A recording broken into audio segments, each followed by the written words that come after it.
Isang suwail na anak ang binatang si Lemuel, na sanay itong lahat ng bagay ay naibibigay sa kanya. Kaya nang maghirap sila, labis itong nagrebelde. Naging sakit ng ulo ng mga magulang niya. Para tumino siya, ipinadala siya ng mga yon sa kanilang probinsya. Hindi inaasahan ni Lemuel na ang dadatnan niya roon ay malayo sa kanyang iniisip. Nakasama niya sa iisang bahay ang kanyang lola Maring at ang kanyang lolo Egoy na baliw. Sa pananatili niya roon, meron siyang malalaman tungkol sa kanyang lolo. Kalaunan, bibigyan siya nito ng isang bagay na talaga namang magagamit niya sa kanyang pang-araw-araw na buhay. Higit sa lahat, magagamit niya rin sa oras na kakailanganin na niyang ipagtanggol ang sarili sa kasamaan. Ang bagay pala na yon ay isang mutya. Isang mutya na utak lamang ang ginagamit. May kakayahang magpagalaw ng mga bagay kahit hindi ginagamitan ng kamay. Sa pagkatuklas ni Lemuel ng kanyang kakayahan, gamitin niya kaya ito sa kabutihan? O baka mas gamitin lamang niya ito sa kanyang pansariling interes? Ano kaya ang magiging epekto ng mutya sa kanyang buong pagkatao? Ano kaya ang kahihinatnan ng kanyang buhay? Ngayong ang kasama na niya ay ang kanyang lolo na nabaliw ng dahil sa ginawa ng mga aswang.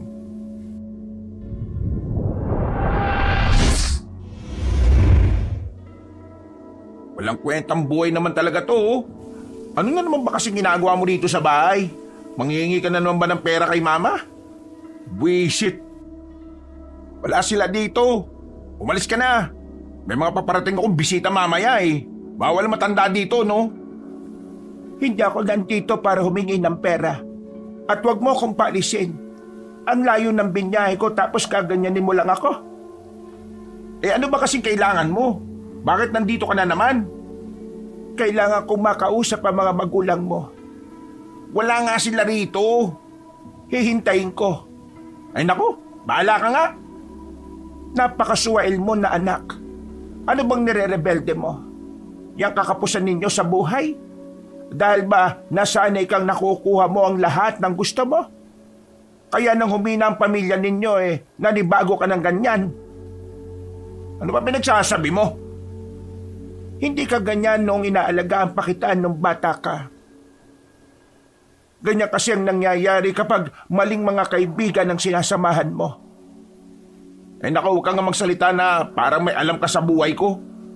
May alam ako sa buhay mo. Alam mo kung bakit? Sa tuwing may gagawin kang kalokohan, tatawag sa akin ang mama mo para ikwento ang lahat. Kung anong stress ang nararamdaman ng mama mo nararamdaman ko rin.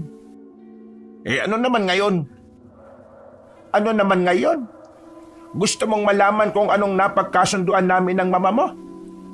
Eh naku, hindi ako interesado. Usapang matanda lang naman yan eh. Hindi pa naman matanda ang mama mo. Pero dahil sa stress niya sa iyo, mukha na siyang matanda. Pero sasabihin ko na sa iyo kung anong mangyayari. Nag-usap kami ng mama mo na doon ka na sa probinsya titira. Total, wala ka namang ginagawang maganda rito. Kahit na magtrabaho ay ayaw mong gawin. May tinapos ka naman sa probinsya na ako titira? Para mailayo ka sa katarantaduhan mo rito sa Maynila. Sa halip na tumutol ang binata, mas lalo pang sumilay ang ngiti sa muka. Medyo nagtaka si Aling Maring sa naging reaksyon ng kanyang apo. Hindi niya alam kung bakit, pero magandang senyalis yon para sa kanya. Tuwang-tuwa ka yata. Nandun ba si Mariel? Sinong Mariel? Si Mariel! Yung lagi kong kalaro noong inaalagaan mo pa ako sa inyo. Si Mariel. Oo, naroon pa siya. Dalaga na rin. Bakit? Sige, sasama ako. Ihanda ako ng mga gamit ko. Hindi ngayon. Mauuna akong bumalik at bahala ka nang pumunta sa probinsya. Di ba gusto mong malaman kung anong itsura ni Mariel? Napapangiti na lamang si Lemuel sa kanyang mga naiisip. Aminado kasi siyang gustong-gusto niyang makita ang kababata niyang si Mariel. Bata pa lang kasi sila, alam na niyang maganda si Mariel. At ngayong mga binata at dalaga na sila, nasisiguro niyang mas maganda na yon. Ang babaeng si Mariel lamang ang nag-iisang dahilan kung bakit gugustuhin ni Lemuel na bumalik sa probinsya. Wala nang iba pa. Nangako kasi siya noong bata pa siya na babalik siya kay Mariel. At palagay niya, ito na ang tamang pagkakataon para tuparin yon. 2 araw ang nakalipas. Handa nang iwan ni Lemuel ang lahat ng barkada niya. Mas gugustuhin na niyang kasing makita si Mariel dahil sawang-sawa na rin siya sa mukha ng mga babaeng nakakausap niya. Kahit kasi nakailang nobya na si Lemuel, wala sa mga yon ang masasabi niyang handa siyang pakasalan. Tanging si Mariel lamang ang nag-iisang babae para sa kanya. Hindi nagbago ang pagtingin niya kahit maraming taon na ang nakalipas. Halos 12 oras ang biyahe ni Lemuel. Gabi na siyang nakarating sa probinsya ng kanyang lola. Nakandaligaw-ligaw na siya sa kung saan nga ba ang baryo na dapat niyang puntahan. Halos 1 oras na siyang naglalakad sa madilim na kalsada. Nabuhayan siya ng dugo nang makita ang isang tindahan na maraming nakatambay na binatilyo. Ay nako, sa wakas, may mapagtatanungan na rin ako. Pero mukhang maangas tong mga to ah. Pero di bale, kaya ko naman balasahin tong mga to eh. Kampanting lumapit ang binata. Hindi pa man siya nakakapagsalita, isang binata rin ang lumapit sa kanya. Pagtingin niya sa lalaking yon, nakita niyang maraming tato ang nasa harapan niya. Mukhang dayo ka lang dito ah. Anong pangalan mo? Magtatanong lang ako kung saan ang baryo Agoncillo. Pero tinatanong pa kita eh. Anong pangalan mo? Bakit ko sasabihin ang pangalan ko sa'yo? Kasi sa ating dalawa, ikaw ang dayo. Ah, ganun ba? Sa Maynila kasi, sasabihin mo lang ang pangalan mo sa taong bubugbugin mo eh. Bakit? Nagbabanta ka ba? Kagaya ng sinabi ko, gusto ko lang magtanong, saan ang baryo Agoncillo? Hindi matatapos ang usapan na to kung hindi mo sasagutin ang tanong ko. Ano ang pangalan mo? Tumingin na muna si Lemuel sa mga kasamahan ng kausap niya. Marami-rami ang mga yon. Alam na agad niya na kung papalagan niya ang mga yon, kahit na basagulero din naman siya ay hindi siya mananalo. Lemuel ang pangalan ko. O ngayon, sagutin mo naman ang tanong ko, nasaan ang baryo Agoncillo? Ano bang pakay mo sa baryo Agoncillo? Hoy, sinagot ko na tanong mo. Pero bakit may follow-up question ka pa? Alam mo kung bakit? Kasi nga, ikaw ang dayo rito. Dadalawin ko ang lolo at lola ko. Anong pangalan ng lolo at lola mo? Nagtawanan na mga kasama ng lalaki. Nakakaramdam na rin ng inis si Lemuel sa mga pagkakataong ito. Kaunting-kaunti na lang ay papatulan na niya ang kausap niya. Pinagtitripan mo ba ako? Bakit? Ano naman kung oo? Naiintindihan ko na. Ang alin? Matapang ka kasi marami kayo eh. Ano sinabi mo? Bingi ka ba? Maangas ka rin pala ah. Oo, maangas ako. Magsusuntukan na sana ang dalawa nang biglang dumating ang matandang babae na si Aling Maring. Agad na lumapit sa kanila ang matanda at saka inawat sila. Bakit ba kayo nag-aaway? Mga siraulo talaga kabataan ngayon eh, no? Hula, hindi na ako bata ah. Bigwasan ko pa tong taga Maynila na to eh. Anong la? Lola mo to? Oo, bakit? Inggit ka no? Wala ka ba lola? Kung meron man eh, baka yung lola mo pangit. Eh, ang lola mo, lola ko rin. Ha? Pangit pala ka? Apo mo rin tol ah? Hindi ko naman kasi alam eh. Pareho ko kayong apo, no? Tingnan mo nga naman. Iisa lang pala tayo ng lola eh. Kaya pala maangas ka rin eh, no? Hoy, wag mo kong kausapin na parang close tayong dalawa ah. Hindi tayo magkalibel. Ikaw, Lemuel, dumating ka na pala hindi ka man lang nagsasabi. Ang totoo niyan, mag-iisang oras na akong palakad-lakad. Pinapa ako ng jeep dun sa malayo. At wala naman akong magawa kasi wala rin naman signal para tawagan ka. Ano ba kasing klaseng lugar to? Lakas makareklamo tong dayo na to ah. Ay sige na, sumunod na lang kayo sa akin. Lalo ka na, Lemuel. Naggitgitan pa ang dalawa habang naglalakad. Parang mga batang nagmamaktol na kung hindi aawatin, bigla-bigla na lamang magsasabong. Makalipas lang ang halos 5 minutong paglalakad, nakarating na rin sila sa malaking bakuran. Yari na sa bato ang bahay na naroon. May taas din. Kahit na parang liblib ang kanilang lugar, ay maayos naman ang supply ng kuryente. Bumuntong hininga na lamang si Lemuel. Tinatak na kagad niya sa kanyang isip na pagtitiisan na lamang niya ang 2 matanda para lamang muling makita si Mariel. Halika na. Ikaw, Ronaldo, ikuha mo nga kami ng pagkain sa tindahan ng amiga ko. Bukas pang dating ng pera ko mula sa munisipyo Kukuha ko ng pagkain para dito sa isang to? Bisita natin siya. At hindi lang basta bisita. Dito na rin siya titira. Ano? Makakasama kong taong to sa iisang bahay? Huwag ka nang mag-inarte. Nandito yan para matuto sa buhay. Nagpakita ng kakaibang ngiti si Ronelio. Para bang may kung anong binabalak. Nagtataka naman si Lemuel sa pinsan niya. Umalis si Ronelio para mangutang ng ipapakain kay Lemuel. Umupo ang binata sa gilid at saka sumandal. Okay din pala sa bahay nyo Mukhang payapa. Sa wakas, hindi ko na rin maririnig magbunga nga si mama at papa. Bakit? Tingin mo ba hindi kita bubungangaan, tito? Diyos ko naman. Wag naman. Sawang-sawa na nga ako sa sermon Sa mga susunod na araw, pupuntahan natin ang kakilala ko. May bigasan doon. Magtatrabaho ka doon. Bakit naman ako magtatrabaho doon? Anong bakit? Malamang para matuto ka. Anong akala mo rito? Libre? Pakakainin kita rito sa poder ko, pero hindi kita bibigyan ng pera. Diyos ko. Oo na. Baka mag-sermon ka pa. Iho, hindi papabor ang kapalaran sa'yo rito. Kung sa Maynila'y suwail at rebelde ka, dito, hindi mo yan kayang gawin. Anong hindi kaya? Tingnan lang natin. Mga ilang sandali lang ay bumalik na rin si Lemuel. May dala itong dilata na siya namang niluto ni Aling Maring.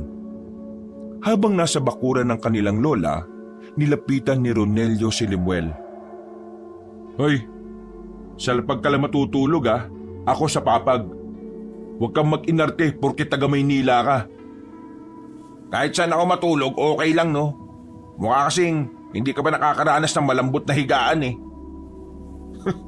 Alam mo yata magiging masarap ang buhay mo dito O bakit? Pahihirapan mo ba ako?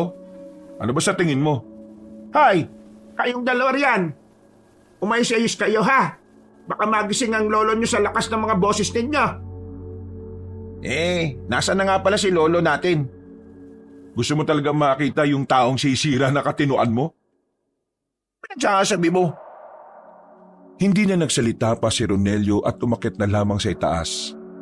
Napailing na lamang si Lemuel. Napatingin din siya sa isang pinto na malapit sa banyo. Doon ang silid ng 2 matanda. Bagyang nakabukas ang pinto, kaya nakita ni Lemuel ang paa ng matandang lalaki. Lumapit siya roon. Tinulak niya ng marahan ng pinto. Nakita niyang mahimbing na natutulog ang matandang si Egoy. Ito pala yung matandang lolo ko. Napangisi na lamang siya at saka umalis na rin.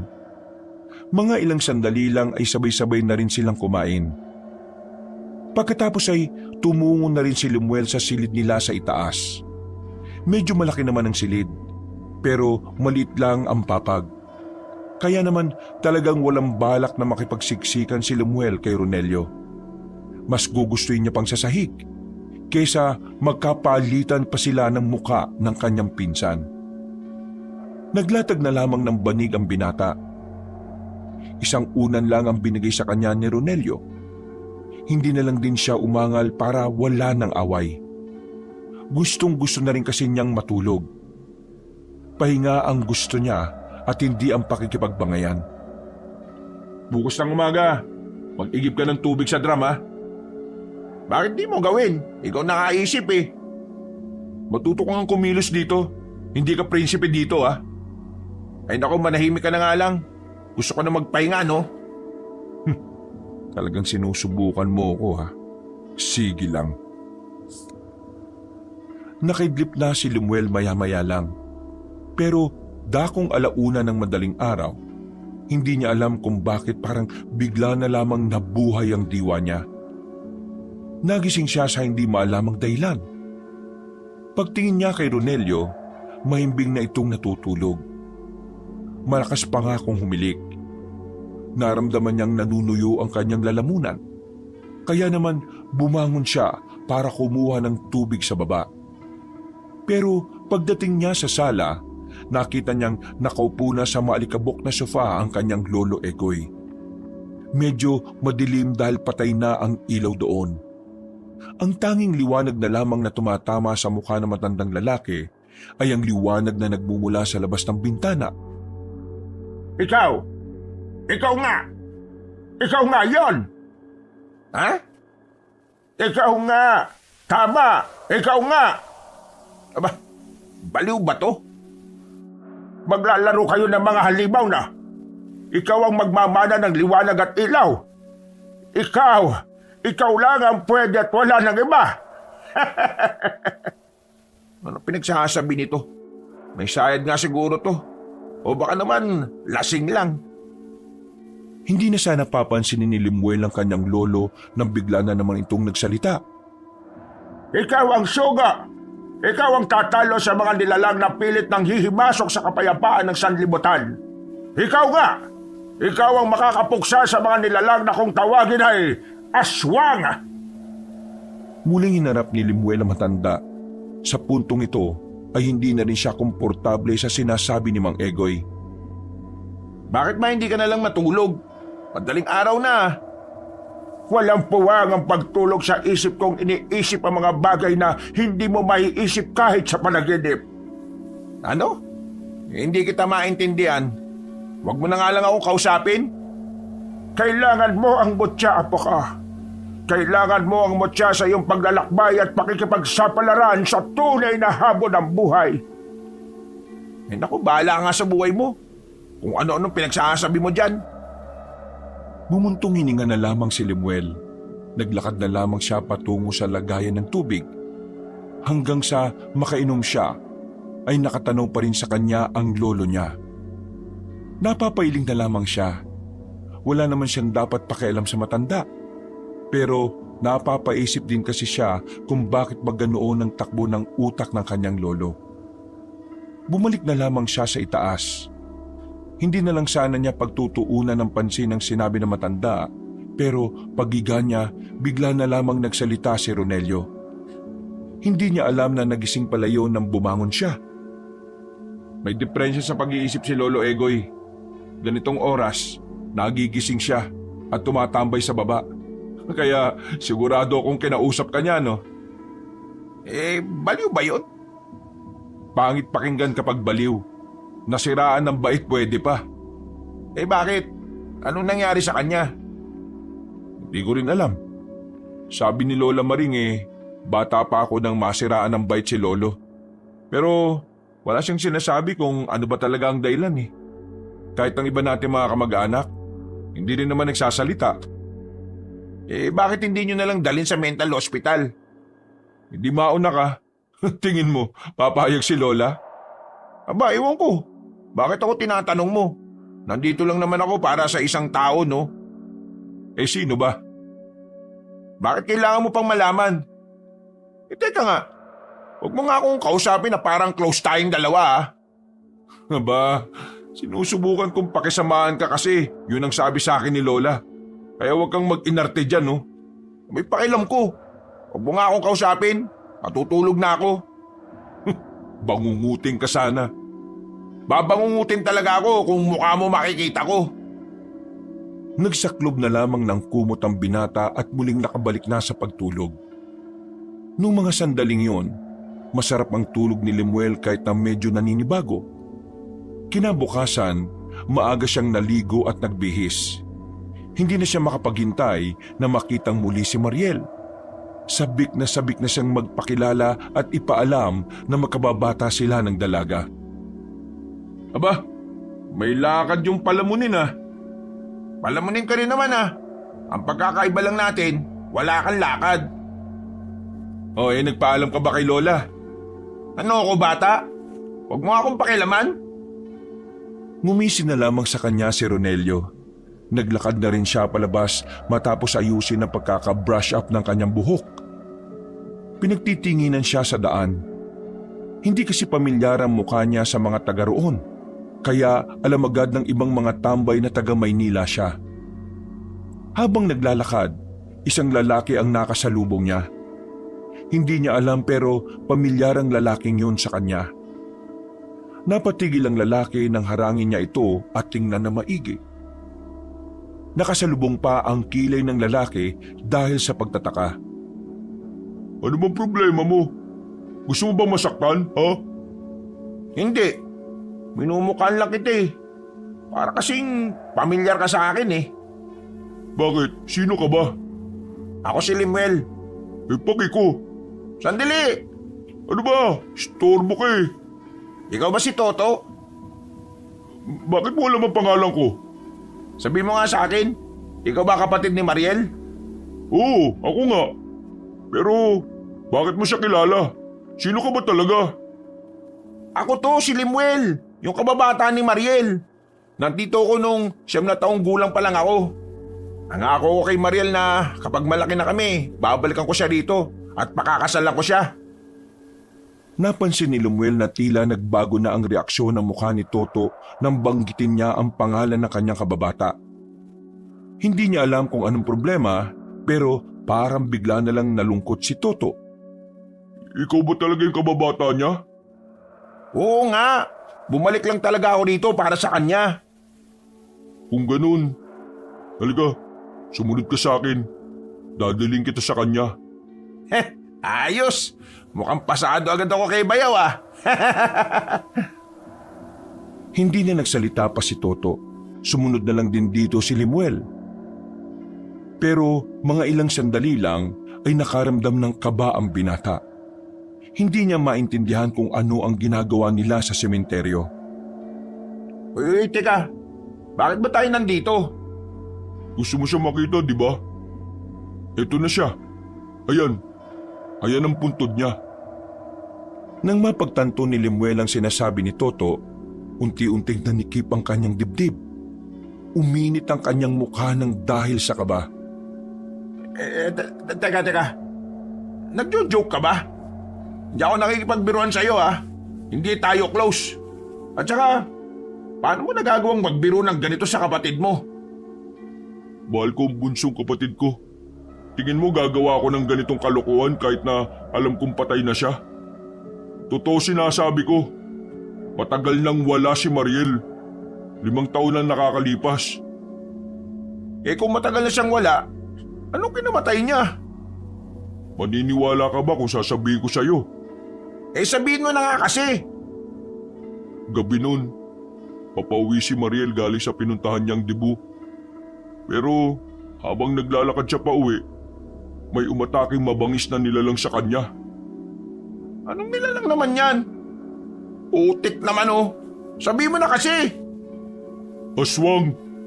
Inatake siya ng aswang nung gabing yun. Merong nakakita. Ang sabi ng nakakita, isang lalaki may maabang dilang lumundag sa kapatid ko at pagkatapos, nilapa na siya. Winakwak niya siya ni Mariel. Wala siyang kalaban-laban. Nagulat na lang kami kinaumagahan. Nakatakip na siya ng dahon ng saging. Wala na.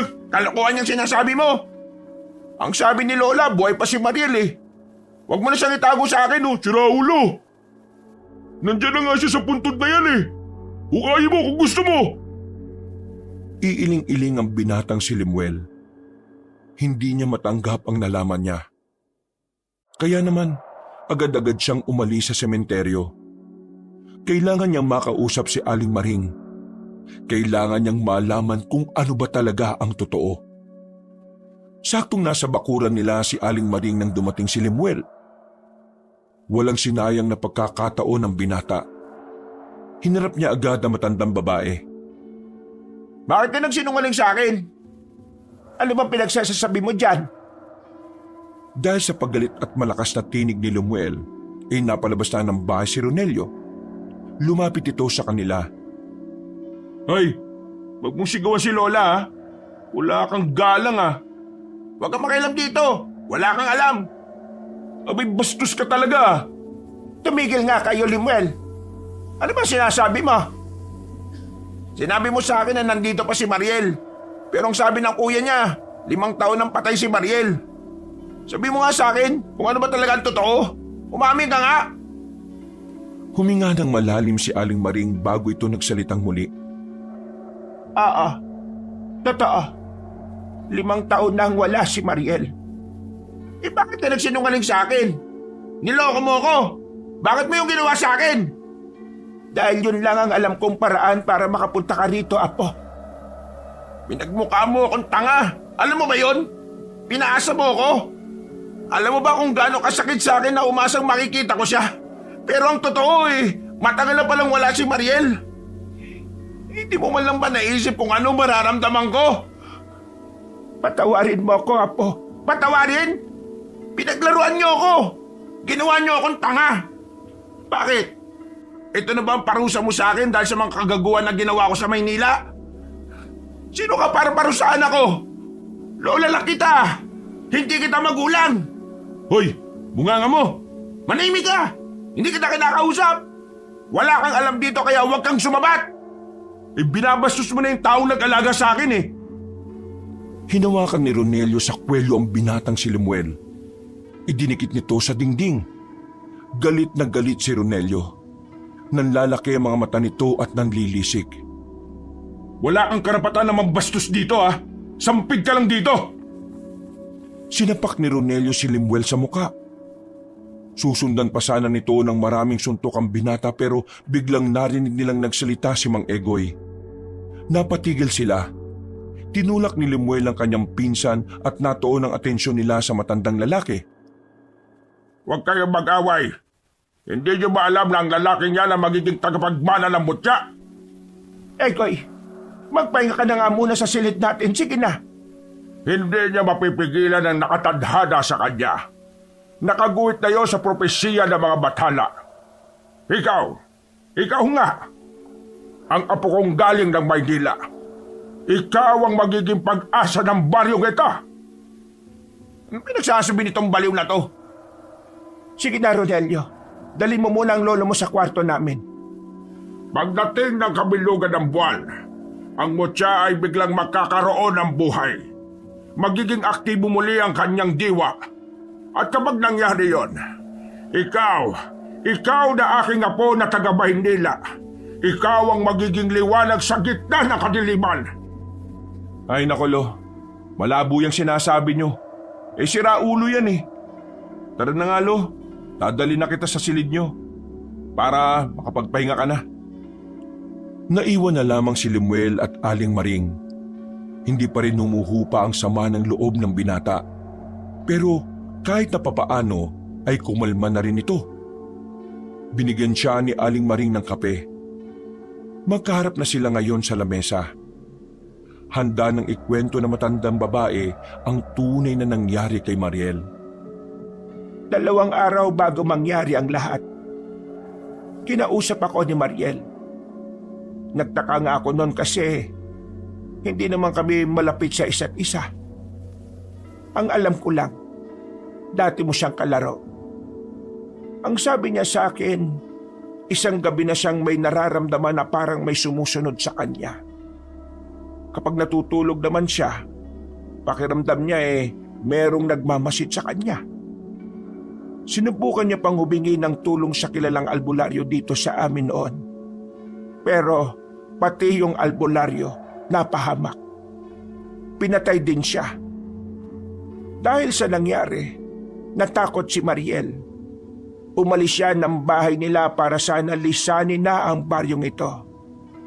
Pero ang hindi ko alam, bakit pa siya bumalik ng baryo? Sinasabi mo ba sa akin na yung dintik na aswang ang gumawa ng lahat ng yon? Oo, Kalokohan! Hindi totoong aswang! At kahit na kailan, hindi yun magiging totoo! sa ayaw at sa gusto mo, totoo ang mga aswang. Napakamoderno na ng mundong ito, no? Baka nga sa susunod na taon may lumilipad ng sasakyan Hindi kita pipiliting maniwala. Pero ito lang ang sasabihin ko. Halos lahat ng tao dito sa baryong ito alam ang tungkol sa aswang. Halos karamihan ay nakakita na ng aswang. Ang aswang na mismong pumaslang kay Mariel. Tama na! Di ako maniniwala sa'yo. Aalamin ko ang totoo. Aalamin ko kung ano ba ang talagang nangyari kay Mariel. Tumakbo palabas ng bahay ang binatang si Lemuel. Bad trip siya sa kanyang Lola Maring. Hinahanap niya ulit si Toto pero hindi niya yung makita. Kaya naman halos lahat ng taong nadadaanan niya, tinatanong niya tungkol kay Mariel. Pero sa lahat ng napagtanungan niya, iisa lang ang sinasabi sa kanya. Walang iba kundi ang aswang. Banas na banas si Lemuel. Hindi kasi yun ang gusto niyang marinig mula sa mga tao. Ang inaasahan niyang magiging sagot sa kanya ay ang mga siraulong tao na pumaslang sa kanyang minamahal na babae. Wisit! Bakit ba lahat sila ganun ang sinasabi? Nako! Wisit na buhay to. Nasayang lang pagpunta ko rito. Lahat siraulo!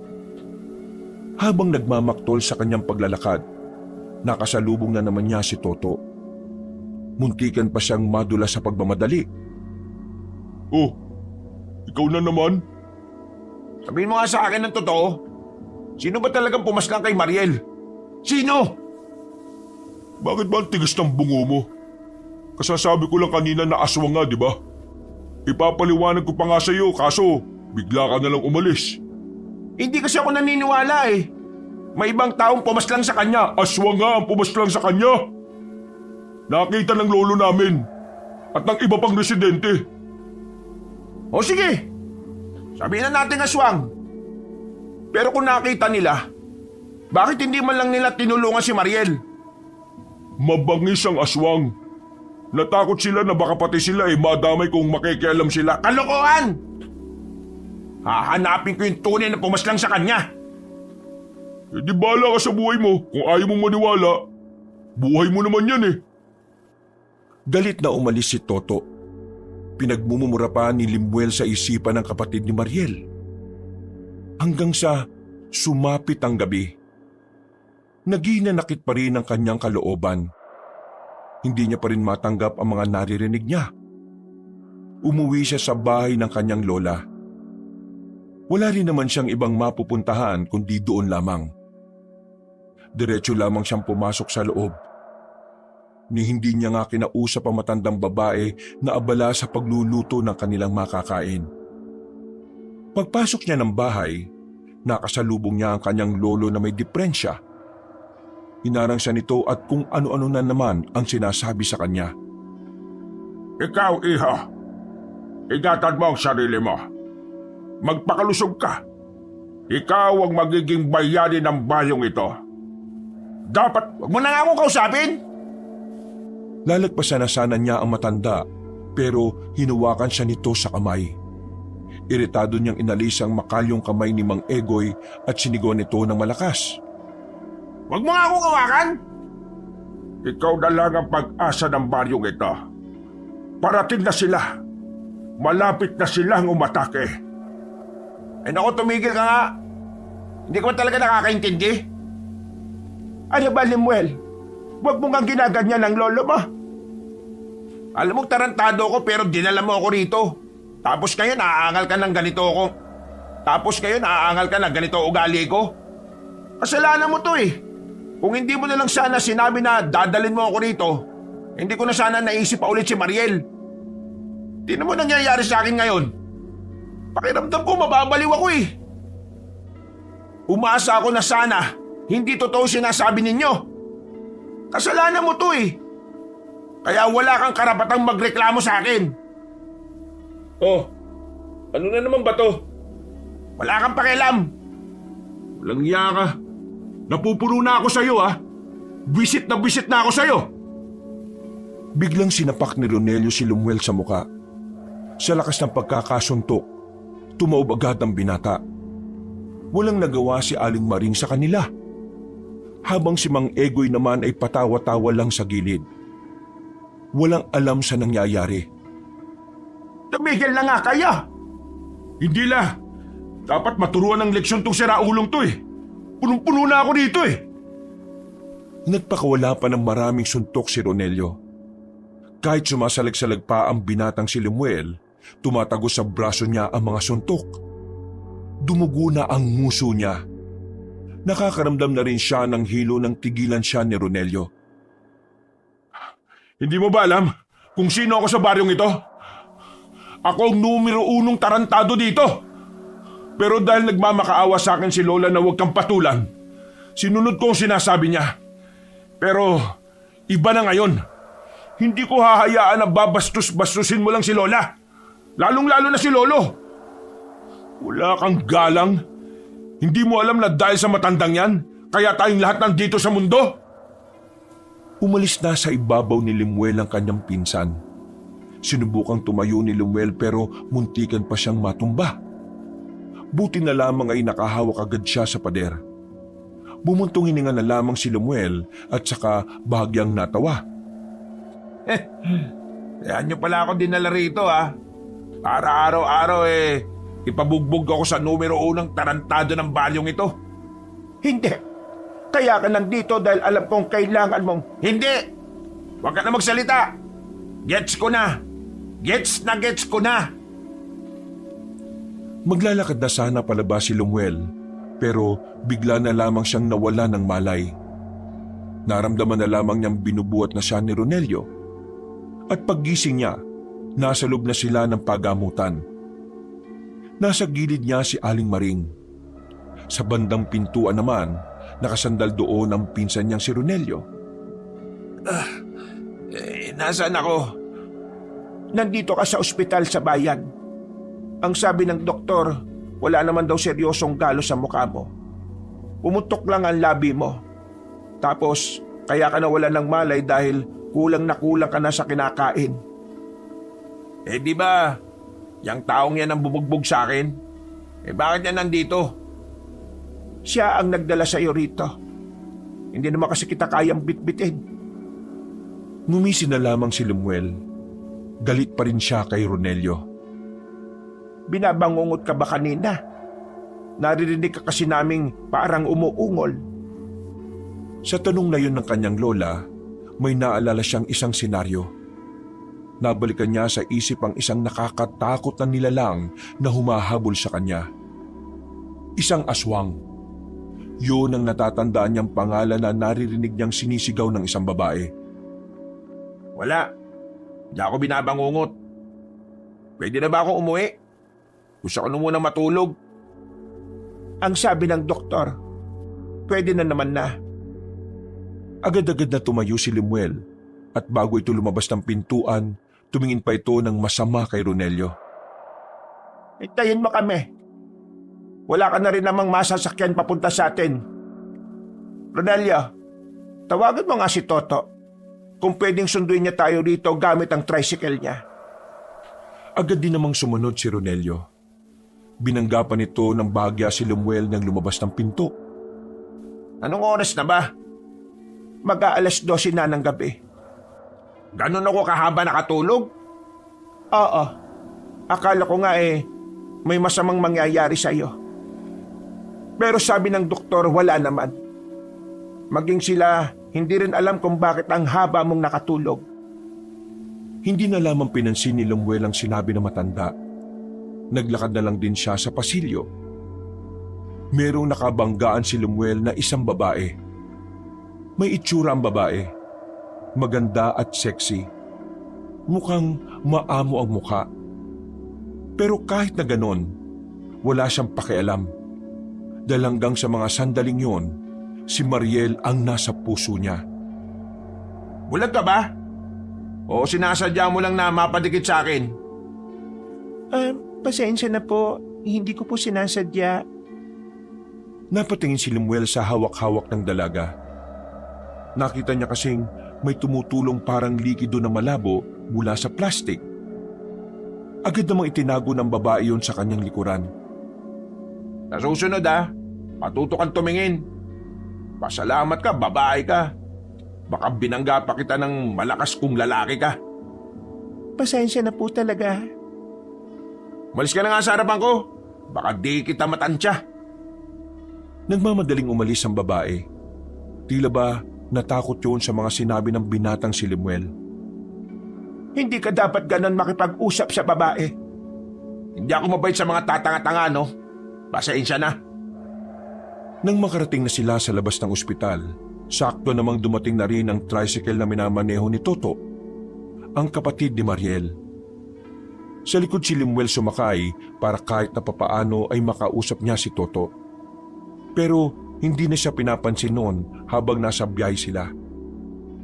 Hanggang sa makababa, hindi na rin siya nito kinakausap. Lemuel, magpahinga ka na. Magpapahinga na talaga ako. Ano pa bang gagawin ko? At pwede ba? Huwag yun ang papalapitin sa akin si Lolo. Uy, ikaw nga ayusin mo yung pananalita mo ha.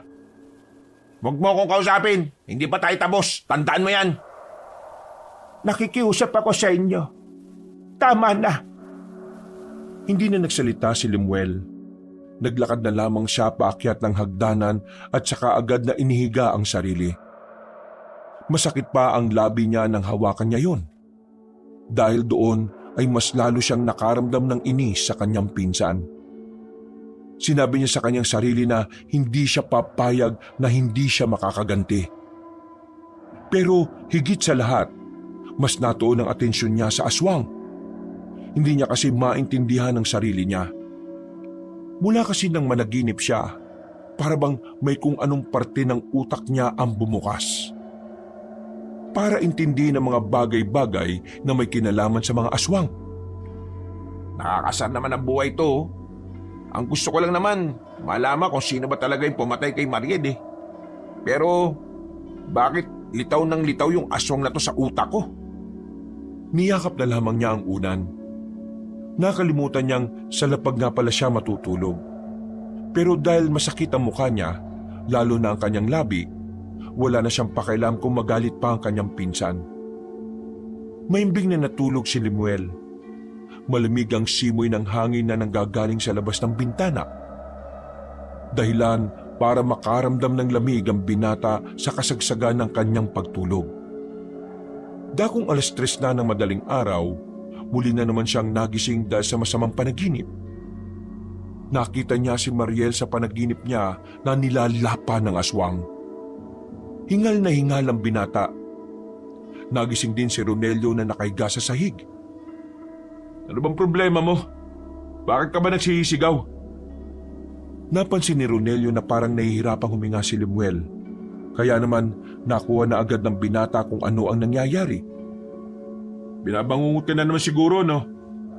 Sayang, di ka pa natuluyan. Si Mariel nakita ko. Matagal nang patay yung tao. Patahimikin mo na. Nakita ko siya sa panaginip ko. Nilalapa siya ng aswang habang nakatingin siya sa akin. Hindi ka kasi naniniwala sa aswang eh. Kaya hanggang sa panaginip mo, pinupwersa kang maniwala. Saan ko ba makikita yung aswang na yan? Ano? Hinawakan ni Lemuel ang kwelyo ni Ronelio at saka muling nagsalita. Sabihin mo sa akin, saan ko makikita yung mga aswang? Papatayin ko sila. Bitiwan mo nga ako. Ang baho ng hininga mo. At saka, pinagsasabi mo, haharapin mo mga aswang? Alam mo ba kung gaano sila kadelikado? Sira din pala tuktok mo eh, no? Wala akong pakialam kung gaano sila kadelikado. Basta, ituro mo sa akin kung nasan sila. Hindi ko alam. Kung alam ko lang, di tuturo ko talaga sa'yo para mamatay ka na talaga. Hindi nga totoo, aswang. Totoo nga ang mga yun. Sadyang hindi mo lang talaga sila basta-basta mahahanap. Huwag kang mag-alala. Kapag naalaman ko kung nasaan ang mga aswang, ituturo ko kagad sa'yo. Para naman mamatay ka na. At wala nang konsumisyon dito sa bahay. Ituro mo kagad sa akin kapag nalaman mo, ha? Hindi ko sila mapapatawad sa ginawa nila kay Mariel. Dahil sa panaginip, naniniwala ka na ngayong totoo sila. Okay ka rin, ha? Sana lagi kang bangungutin para araw-araw kang naniniwala. Muling humiga si Ronelio at tinalikuran siya. Napabuntong hininga na lamang din si Limuel. Si Lolo, di ba ang sabi mo, nabaliw siya dahil sa mga aswang? Ano ba nangyari? Muling bumangon si Ronelio at saka umupo. Sa puntong ito, tila nakalimutan na muna nila ang hidwaan nila sa isa't isa. Wala pa rin sinasabi sa akin si Lola hanggang ngayon eh. Pero nitong nakaraan, binabanggit ni Lolo Egoy ang mga pangalan ng mga kaibigan niya. Naintriga ako, kaya nagalungkot ako sa silid nila ni Lolo at Lola. Doon, may mga nakita akong parang diary. Nabasa ko ron lahat ng nangyari. Sa diary ni Lola, naalaman ko na kaya pala nabaliw si Lolo. Pinagpapapas lang ng mga aswang ang mga kaibigan niya habang nagiinuman sila.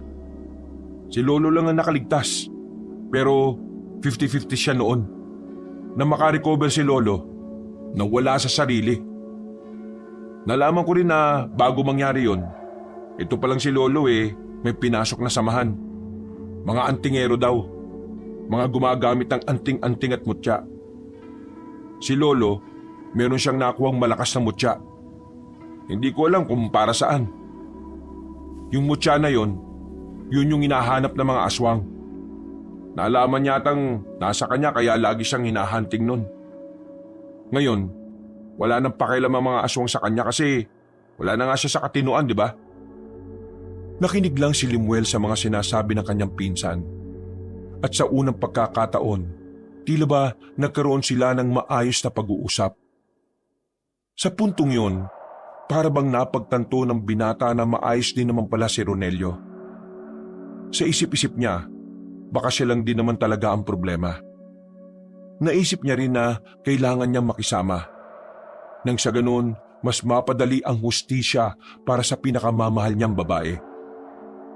Makalipas ang ilang araw, kitang-kita ang pagbabago sa mga kilos ni Limuel. Mahinahon na itong nakikipag-usap sa kanyang lola at lolo. Hindi na rin siya masyadong nakikipagbanggaan kay Ronelio. Pero paminsan-minsan, hindi talaga maiwasang magtuksuhan at maglaitan. Hindi pa naman sila magkasundo ng kanyang pinsan, pero masasabi niyang hindi na sila gaya nung una.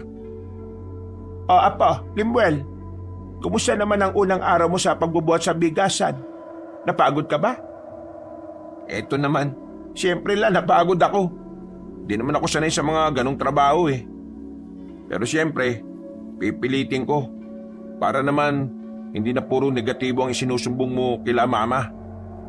Masaya kung nagiging ganyan na katino ang pag-iisip mo. Ginagawa ko naman ang lahat ng ito para kay Mariel eh. Kailangan ko siyang mabigyan ng hustisya para matahimik na rin ang kaluluwa niya. Pero apo, aswang ang makakalaban mo. Ayaw kong magaya ka sa lolo mo. Nasabi ko naman di ba sa iyo ang tungkol sa lolo mo? Huwag, pakiusap.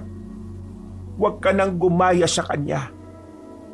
Pero buo na ang loob ko.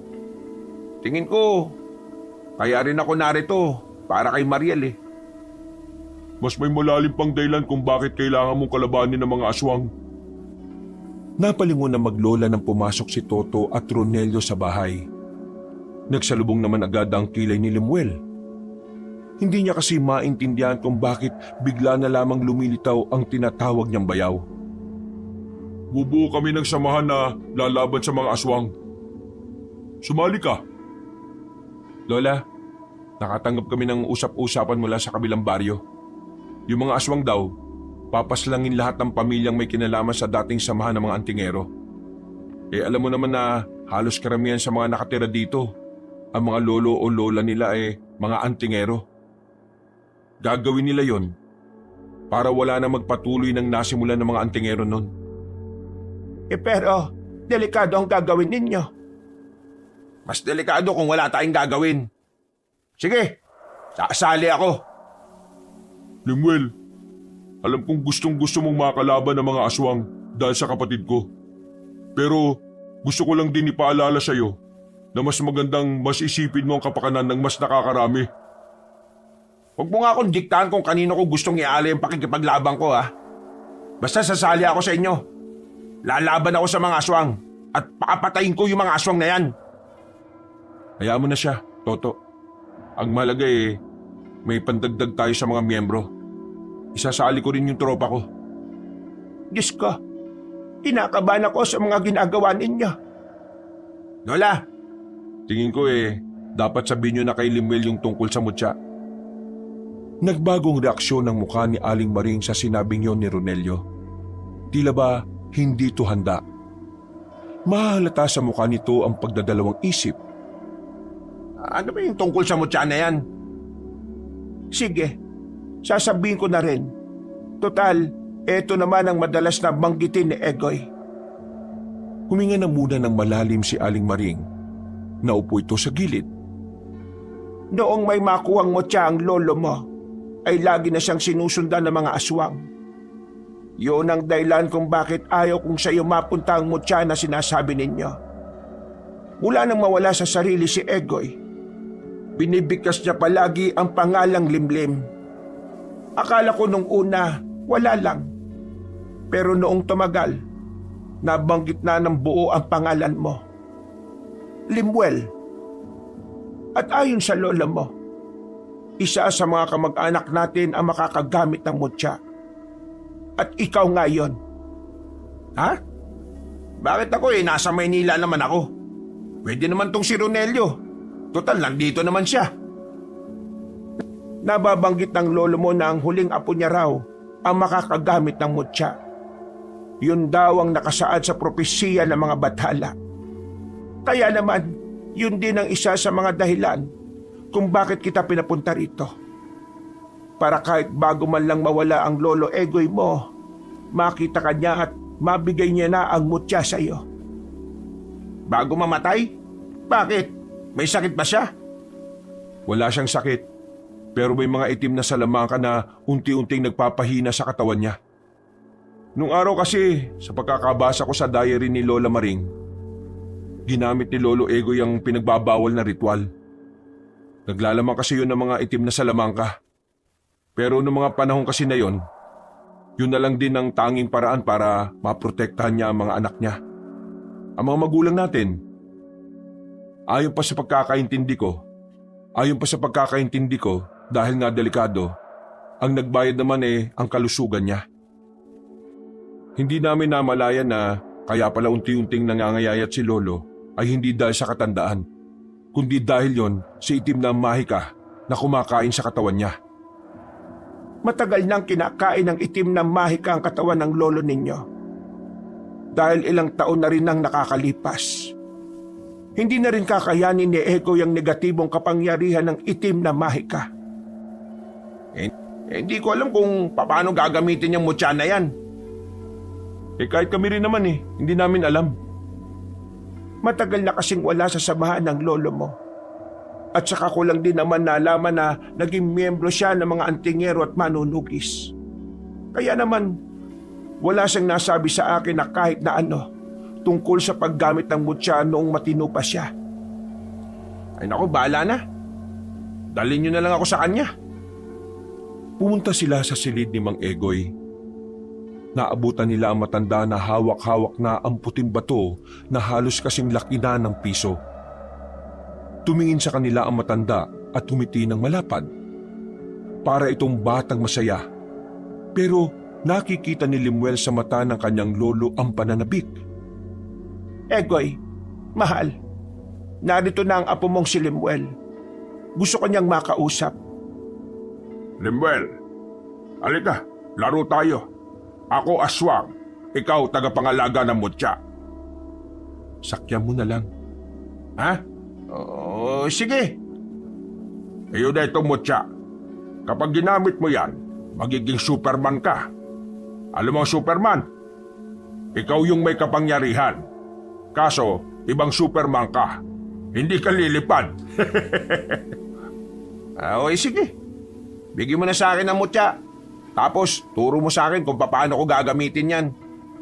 Hindi. Hindi ko ituturo sa'yo. Kasi di ba sa larong ito ako ang aswang, ikaw ang tagapangalaga ng mutya. Kaya dapat, malaman mo sa sarili mo paano gamitin ang mutya. Lolo, sabihin na natin hindi ka aswang. Isa ka lang naman pangkaraniwang tao na gaya ko Ililigtas kita sa aswang, gano'n na lang. Alam mo kung paano gamitin ang mutya, di ba? Pero ako hindi, kaya ituturo mo sa akin. Oo, sige. Ituturo ko sa'yo. Halika. Umalis sa papag ang matanda. Hinawakan niya si Lemuel sa kamay at dinala sa bandang harapan ng aparador. Binuksan ng matanda ang aparador at bumungad sa kanila ang espadang walang talim. Tanging hawakan lang ang meron. Para gumana ang mutya, kailangan mo ang espadang yan. Talaga? Wala namang talim to. Paano yan? Kailangan mo mag-ensayo. Kailangan mo lumakas. Kailangang malakas ang katawan mo para hindi ka iwan ng mutya. Para maprotektahan mo lahat ng mahal mo. Huwag kang gagaya sa akin. Lahat ng kaibigan ko namatay dahil sa akin. Sa puntong ito, nag-alala na sila para sa matanda.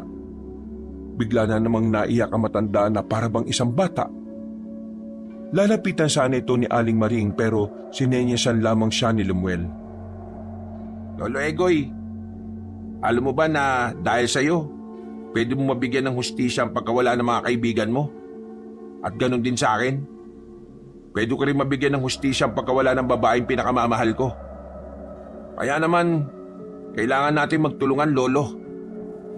Ituturo mo sa akin kung paano gagamitin ang mutya. Kayong bang maituro sa akin yon? Umiling-iling ang matanda. Sumiksik ito sa gilid ng aparador at kumagat-kagat ng kuko. Kung tuturo ko sa'yo, baka ikaw ang mapahamak. Ikaw ang pag-iinitan ng mga aswang. Hindi pwede. Baka mamatay ka. Kawawa ka naman. Hinawakan ni Lemuel sa balikat ang matandang lalaki nang makitang tila natataranta na ito. Mahinahong nagsalita si Lemuel. Sobrang layo sa dating Lemuel na laging barumbado magsalita. Lolo Egoy, di ba sabi mo, ako ang tagapagligtas? Natural lang na masasaktan ako sa laban. Dahil ang tunay na tagapagligtas, handang ibuwis ang buhay niya para sa mga tao. Di ba, tama naman ako? Oo nga. Tama ka. Ang galing mo. Di ituturo mo na sa akin kung paano gagamitin ang mutya. Paano? Sandaling namayani ang katahimikan. Tila kasi may iniisip na kung ano si Mang Egoy. Napahawak pa ito sa sentido. Mga ilang sandali lang, bigla na lamang itong nagsalita ng pasigaw. Alam ko na! Kumuha ng maikling tali si Mang Egoy at kinabit ang mutya doon. Ginawa nitong kwintas ang mutya at saka isinuot kay Lemuel. Isuot mo lagi yan. Tapos, dapat matapang ka. Huwag kang panghihinaan ng loob. At saka dapat magtiwala ka sa mutya. Ha? Ganun ang gawin mo. Yun lang ba ang gagawin ko? Magtiwala. Tama. Pagkatiwalaan mo ang mutya. Lo, ano pa ang kailangan kong gawin? Wala na. Basta magtiwala ka lang sa mutya. Ang mutya ang siyang pag-asa. Ang mutya lang. Tumawa-tawa ang matanda. Niyakap na naman ito ang unan at saka dinuyan ng unan na parang sanggol. Tingin ko naman, wala ka nang dapat pang intindihin pa, kundi palakasin ang katawan mo. Yun ang tingin kong gusto niyang sabihin. Kung ganon, wala namang problema sa akin yun. Kailan ba ako magsisimula? Bukas. darating ang mga taong gagabay sa atin. Sila ang magtuturo sa atin kung papaano haharapin ang mga aswang. Matapos ang pag-uusap na yon, tila mas lalong naliwanagan ng kaisipan ni Lemuel. Mas lalo niyang napagtanto ang kahalagahan ng responsibilidad na nakaatang sa kanyang balikat. Dahil din dito, tila ba unti-unti na ring tumino ang kaisipan ng binata. Kinabukasan, isinama na nga siya ni Ronelio at Toto. Habang naglalakad, nagbabangayan na naman ang dalawa. Talaga dapat ang mag-iigib ng tubig kanina eh. Kaso, dahil tamad ka, ako na naman ang nag-igib. Wala ka na bang ibang alam kundi ang maging pabigat? Kung may champion na pwedeng ibigay sa'yo, alam mo kung ano? Heavyweight champion. Alam mo kung bakit? Kasi pabigat ka nga. Buti nga ako, ngayon lang ako naging pabigat kay Lola eh. Ikaw, parang mula yata pagkabata, pabigat ka na eh. Mas masaklap yun. Wow! Ako pa naging pabigat ngayon ha. Ako naman, hindi ako sakit ng ulo ng magulang ko. Ikaw, kaya ka pinatapon dito kasi hindi ka na nila kayang bitbitin eh. Ang tanda mo na, wala ka pa rin matinong trabaho. Matino trabaho ko sa bigasan no? Matino? Pero, Oh, ayan, masakit ano? Binutukan ni Toto ang dalawa dahil dito ay natahimik ang mga yun. Napapakamot na lamang sila sa ulo nila. Kung hanggang mamaya sa pag-iinsayo ay nag-aaway kayo, wala tayong mapapala. Pag tinunga kayo, parang hindi kayo magkadugo ah. Ewan ko ba dito kay Ronelio? Hinggit yata ito sa akin eh, dahil mas gwapo ako sa kanya. Ha? Mas gwapo? Saan banda? Sabing tumigil na kayo, batukang uli kayo. Nakarating na rin sila sa Kalbong Palayan. Naghihintay na sa kanila ang iba pa nilang kasama. Naroon na rin ang mga miyembro ng gang ni Ronelio. Kasama, sisimulan na natin ang kilusan kontra sa mga aswang. Ngayong araw, magsasanay tayo sa tulong ng mga kakilala natin mula sa ibang baryo. Sila ang mangunguna sa pag-iinsayong ito. Sumang-ayon naman ang mga kasamahan nila. Kaya ilang minuto lang ay inihanda na rin nila ang pagsasanay. Aminado si Lemuel noong mga sandaling yon na para siyang tanga sa gilid. Kahit kasi anong gawin niyang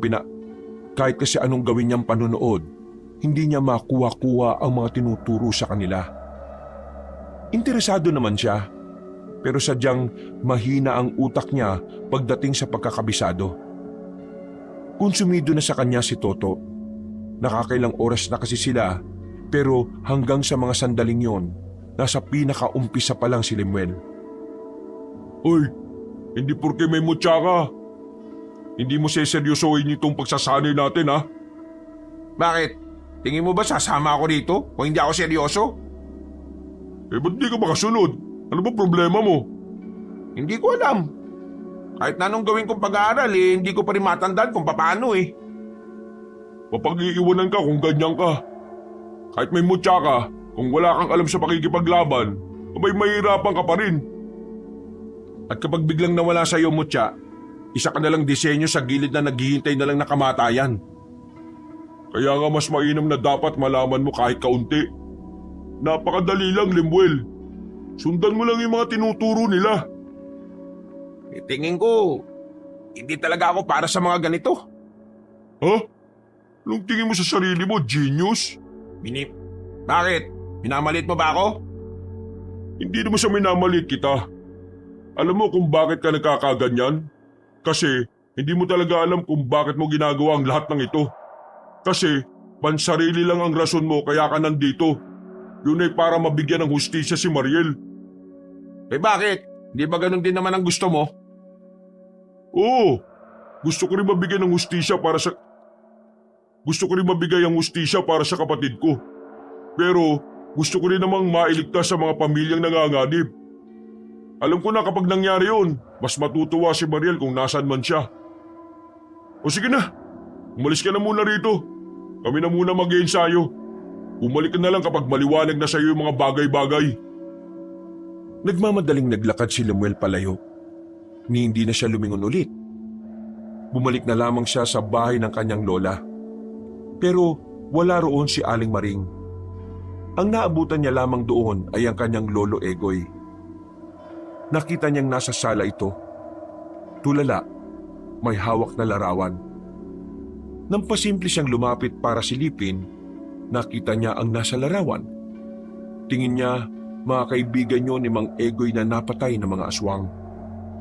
Nakita niya ring habang tulala ang matanda, may pumapatak ng luha sa mga mata nito. Lolo Egoy, ayos lang ba kayo? Hindi sumagot ang matanda. Nakatingin lang ito sa malayo na parang hindi nararamdaman ang kanyang presensya. Ay nako, bakit ba ako aasang sasagot to? Aalis na sanang lalaking si Lemuel nang biglang magsalita ang kanyang lolo. Nagtaka siya dahil sa unang pagkakataon mula nang tumira siya roon. Ngayon niya lamang narinig na parang matino ang sinasabi nito. Wala man lang akong nagawa para sa kanila. Kung noong mga sandaling yun ay malakas at mahusay na akong antingero, hindi sana naipagtanggol ko sila laban sa mga aswang na yun. Sumali ako sa samahan pero wala rin naman akong silbi. Parapat lang talaga na mawala na lang ako sa mundong ito. Uy, huwag ka magsalita ng ganyan nga. Hindi ko alam kung naririnig o naiintindihan mo itong sinasabi ko Pero kapag nawala ka, malulungkot si Lola Maring, no? Alam mo ba yon? Ikaw ang buhay niya, kaya lumabang ka. Alam kong may taning na ang buhay mo pero sana wag mong ipakitang bumibitaw ka na. Marahang lumingon sa kanya si Mang Egoy. Ngumiti ito sa kanya ng malapad. Sa pagkakataong ito, kinabahan si Lemuel. Hindi niya alam kung bakit. Para kasing may kakaibang pahiwatig ang ngiting yon ng matandang lalaki. Sa huling pagkakataon na po ko, makakausap kita ng maayos at ang lahat ng sasabihin mo tatatak sa puso ko. Teka lang. Patino ka na ba ulit? Lemuel, ikaw na ang bahala sa mutya. Isa puso mo ito. Gagabayan ka niya sa liwanag. Gagabayan ka niya para magampanan mo ng maayos ang iyong tungkulin. Lolo, lintik naman Oh, anong nangyayari? Bigla na lang tuminong si Lolo Tapos ayan, parang namamahalam na, nangihina na.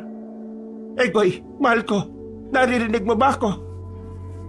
Mahal ko, Maring, ikaw ang pinakamagandang tanawin na matatanaw ko sa huling sandali na tayo'y magkapiling. At kung ang mga matay didilat sa paraiso, ikaw pa rin ang laging laman ng aking puso, Maring. Ang pagmamahal ko sa iyo ay hindi matutumpasan ng kahit na anong kayamanan. Dadaling ko to hanggang sa kaharian ng kalangitan.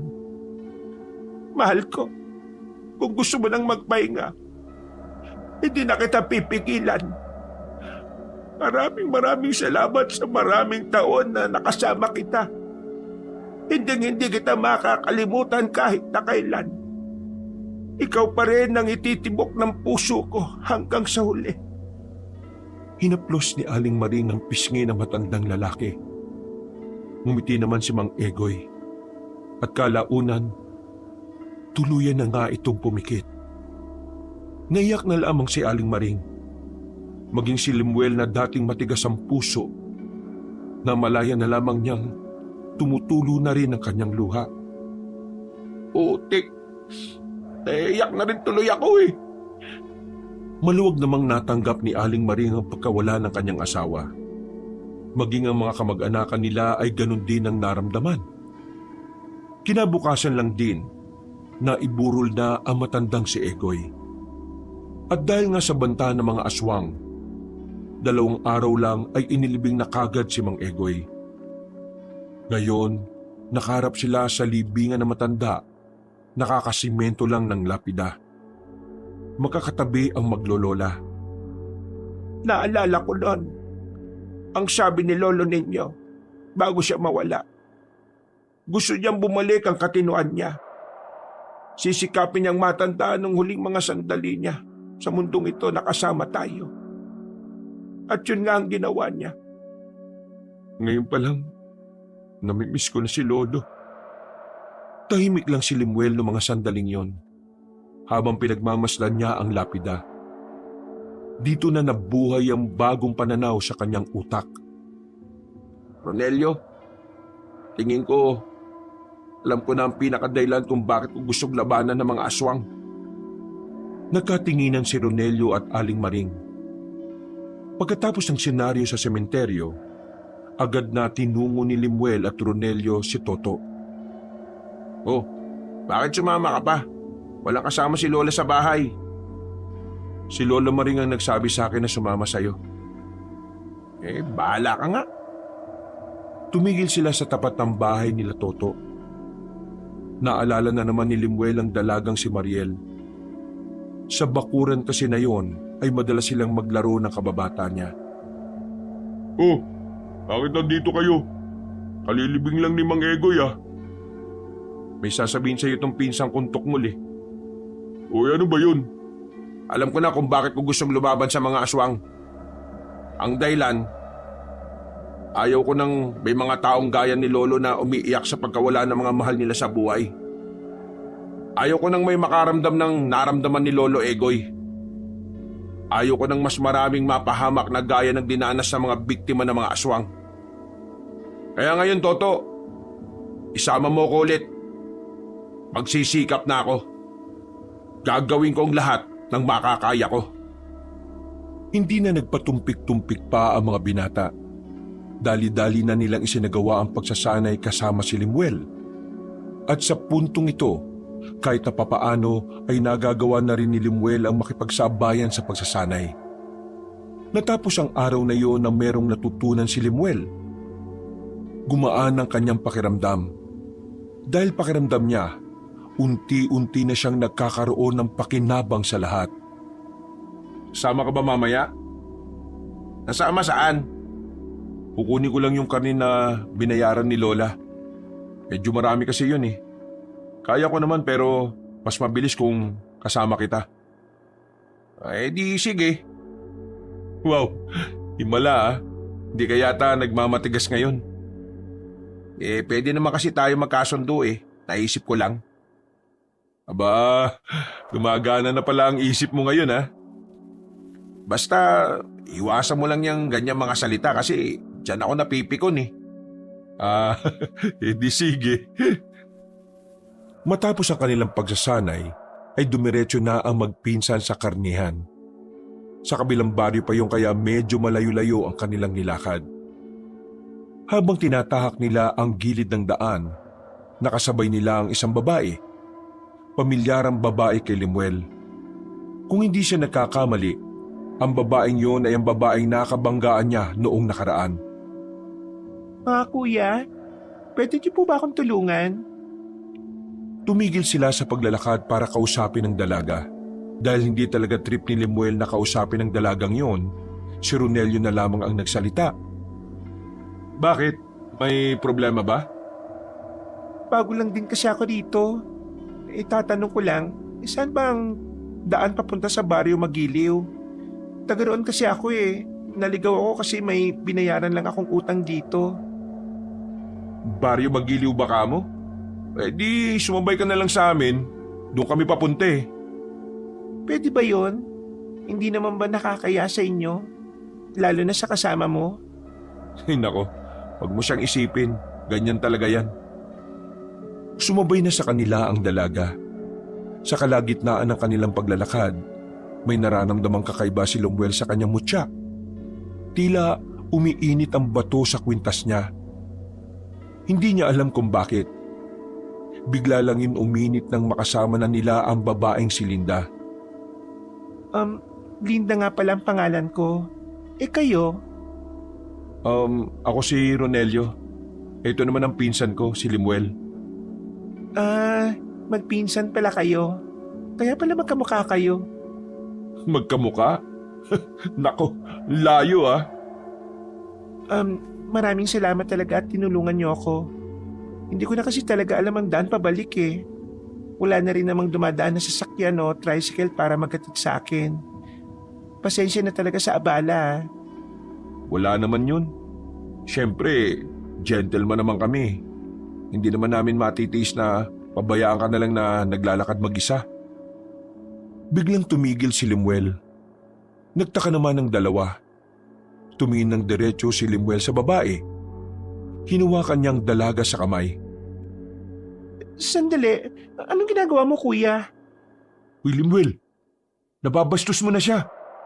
Akala mo ba maloloko mo ang mutya? Uy, pinagsasabi mo. Mas lalong hinigpitan ni Lemuel ang pagkakahawak sa dalaga. Nang makaramdam na ang babae, agad na kumalas ito sa kanya. Hindi kita maintindihan. Ano ba sinasabi niya?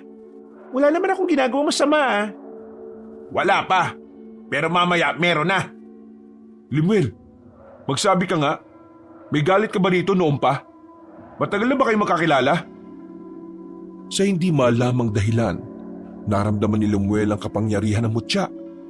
Tiningnan ni Lemuel ang mga kahoy na nakatambak sa gilid. Pinagalaw niya ang mga yon gamit lamang ang kanyang utak. Humambalos ng kusa ang mga kahoy sa dalaga, dahilan para bumalandra ang babae. Lemuel, bakit ka ba nananakit? Aswang ang babaeng yan. Ramdam na ramdam siya ng mutya. Biglang dumugo ang ilong ni Lemuel. Ito ay dahil gumamit siya ng kapangyarihan na hindi niya pa lubusang napagsasanayan. Hindi pa nakontento ang binatang si Lemuel. Pinagalaw naman niya ang nakita niyang bato sa gilid. Kusang pumukol ang bato patungo kay Linda. Pero nakailag na ang dalaga sa pagkakataong yon. Ikaw na pala may hawak na mutya na yan? Sinaswerte yata ako ngayon. Dahil kapag nakuha ko ang mutya na yan, sigurado matutuwa sa akin si Apong. Oo nga, aswang ka nga! Sa likod ka lang. Nararamdaman kong hindi siya pangkaraniwan. Pero dumudugo ang ilong mo eh. Huwag mo akong isipin. Isipin mo ang sarili mo. Sige na, umuwi ka na. Sabihin mo sa mga kasama natin na may aswang dito. Bakit ako uuwi? Hindi naman ako natatakot dyan eh. Basta, sundin mo na lang ako. Walang nagawa si Ronelio. Tumakbo na ito pabalik, habang si Lemuel naman ay hinarap ang babae. Unang kita ko pa lang sa'yo noon. Hindi na maganda loob ko sa presensya mo eh. Tama lang pala na sinungitan kita noon. Hindi kita kilala. Pero ganun pa man, ang mahalaga, nasa iyo ang mutya. Kukunin ko yan sa'yo. Hindi mo ako kilala? Sige, ipapakilala ko sarili ko sa'yo. Ako ang apo ng... Hindi na kailangan. Mamamatay ka na rin naman ngayon. Biglang nagbago ang anyo ng dalaga. Nagpakita ito ng malapad na pakpak. Pumangit na rin ang mukha nito. Bago man ito makalusob sa kanya, pinagalaw ulit ni Lemuel ang mga kahoy. Humambalos ito ng maraming beses sa babaeng aswang. Pero sa mga puntong yon, tila hindi na tinabla ng babae.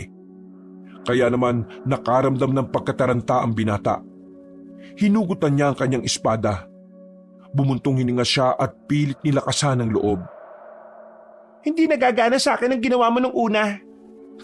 Ganun ba? Sige! Sinubukan ni Lemuel na magsagawa ng isang matinding konsentrasyon.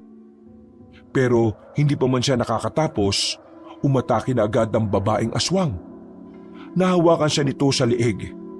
Itinaas siya sa ere. Nang tangkain niyang pumalag ay hinambalo siya nito sa lapag.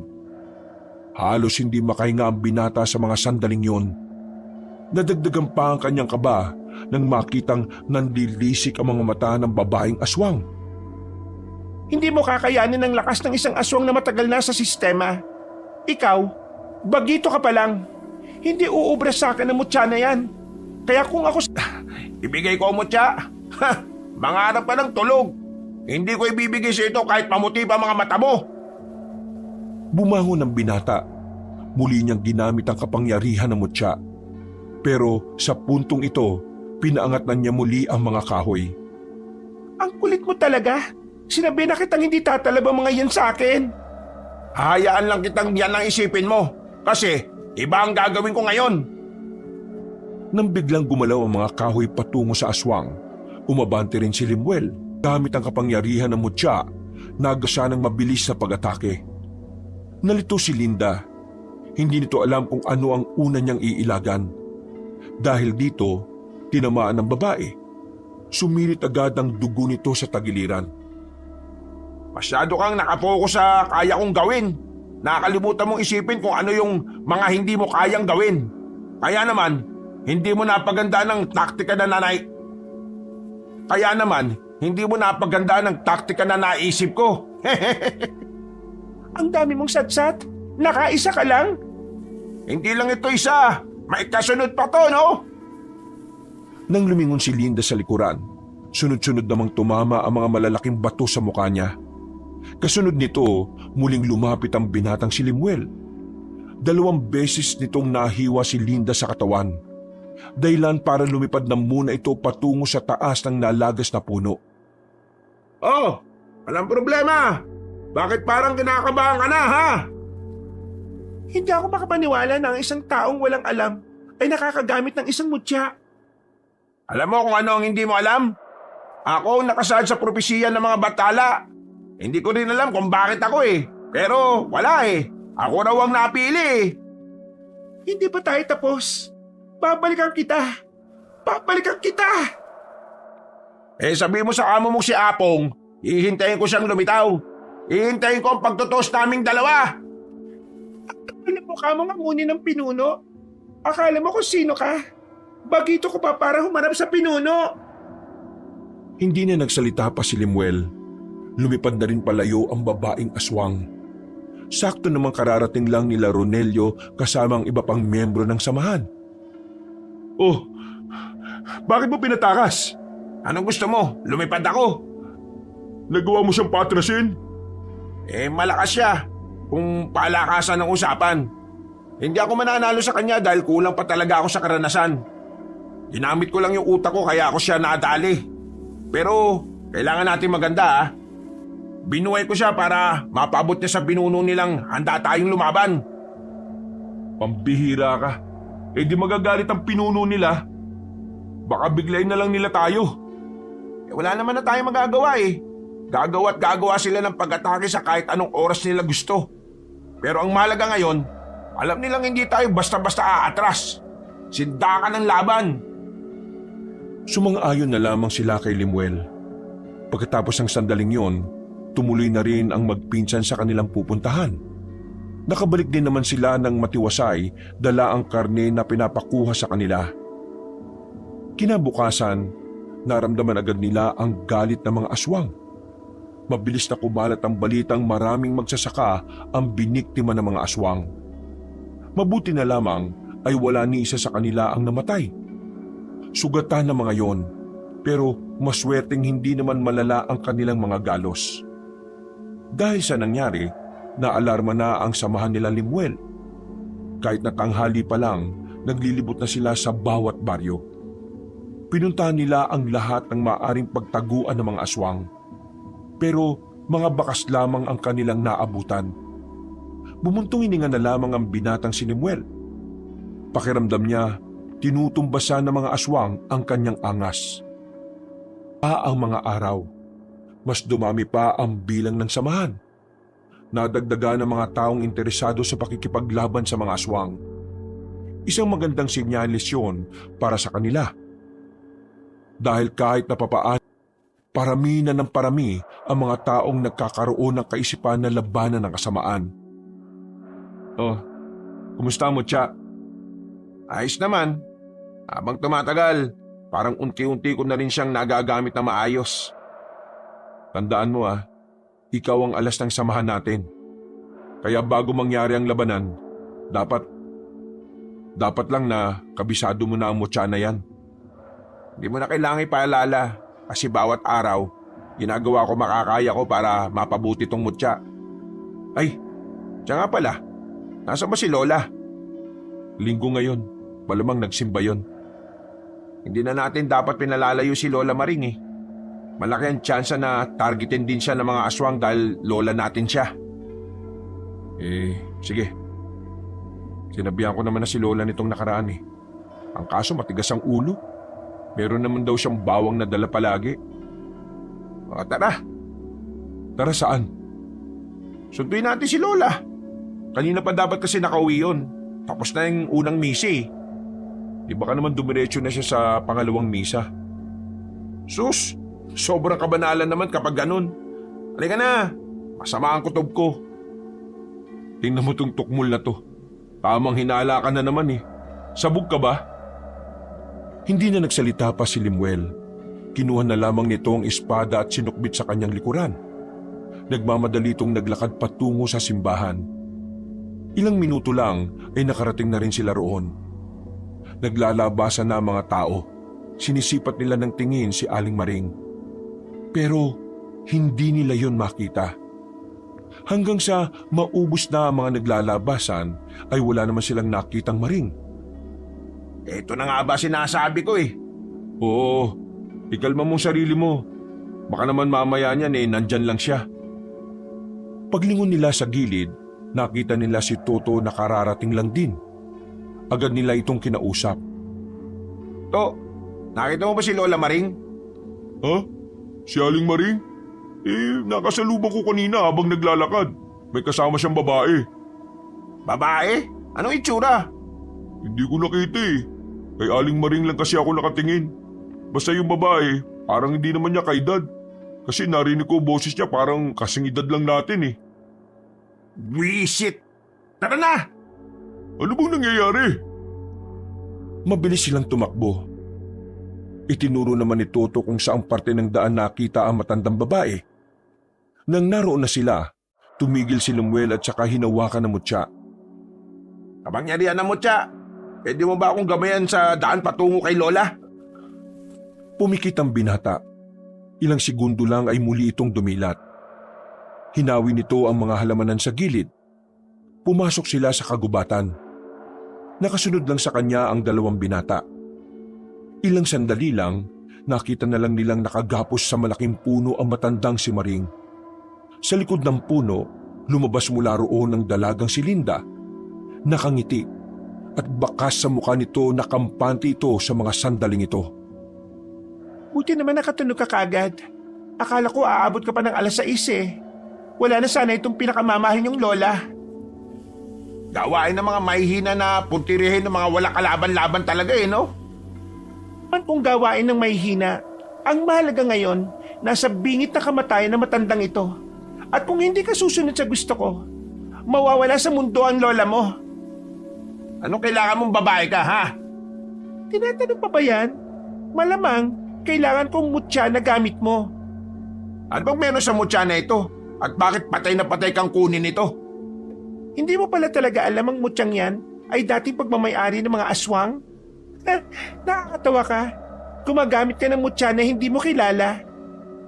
Pakawala mo si Lola Maring at ibibigay ko sa iyo mutya na to. Hindi ako pinanganak kahapon, no? Lumang tugtugin na yung ganyang estilo. Ako ang masusunod ngayon dahil may hawak akong buhay.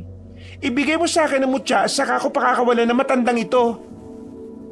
Huwag kang makinig sa kanya, Apo. Nililing lang ka lang niya. Pasensya ka na la, pero mas malaga ang buhay mo kaysa sa mutyang ito. Hindi pwede, Apo. Paano ang buhay ng nakakarami? Saka na natin pag-usapan ang bagay na yan kapag pinakawala ka na ng babaeng yan. Huwag ka magpadalos-dalos. Hindi mo alam kung dapat bang pagkatiwalaan ng isang yan. Limuel, mahalaga rin sa akin si Lola. Pero kapag nabasa kamay nila ang mutyang yan, tapos na tayong lahat dito. At iwala lang kayo sa akin at sa kapangyarihan ng mutya. Sa sinabing yun ni Limuel ay napaisip ang dalawa. Naramdaman nilang tila may binabalak na kakaiba si Limuel. Kaya naman hinayaan na lamang nila ito kahit na medyo duda sila sa iniisip nitong ideya. Ibibigay ko sa iyo mutya, pero ipangako mo pakakawalan mo ang lola ko, ha? Ibigay mo lang yan sa akin. Ang dami mong pang sinasabi. Mangako ka muna. Oo na, pangako nga. Apo, pakiusap. Huwag, magagalit ang lolo mo sa langit. Wala akong magagawa, la. Kailangan natin tong gawin. Ikaw na lang ang meron ako. Kaya hindi ko kaya na pati ikaw mawala. Hinubad na ng binata ang suot-suot nitong kwintas. Inihagis niya yon sa harapan ng dalaga. Nang makuha na yun ng dalaga, ay tuwang-tuwa ito. Halos magtatatalo nito sa ligaya. Sa wakas, Nasa akin na rin ang mutya na matagal nang pinaghahanap ng mga matatandang aswang. Ako na ang pinakamalakas ngayon. Pakawalan mo na si Lola. Celebrate pa ako nagmamadali ka dyan. Kailangan mo tumupad sa pangako mo, no? Oo na, pakakawalan ko ang lola mo. Dahil mamamatay din naman kayo ngayon kasi nasa akin na ang mutya. Tinanggal ng babae ang pagkakatali ni Aling Maring. Agad din namang tumakbo ang matanda palapit sa kanila. Napayakap pa ito sa binata habang nababahira ng pag-aalala ang muka. Ngayon, sisimulan ko nang ipasilip sa inyo ang kamatayan. Mutya, tulungan mo ako. Ipagkaloob mo sa akin ang walang hanggang kapangyarihan.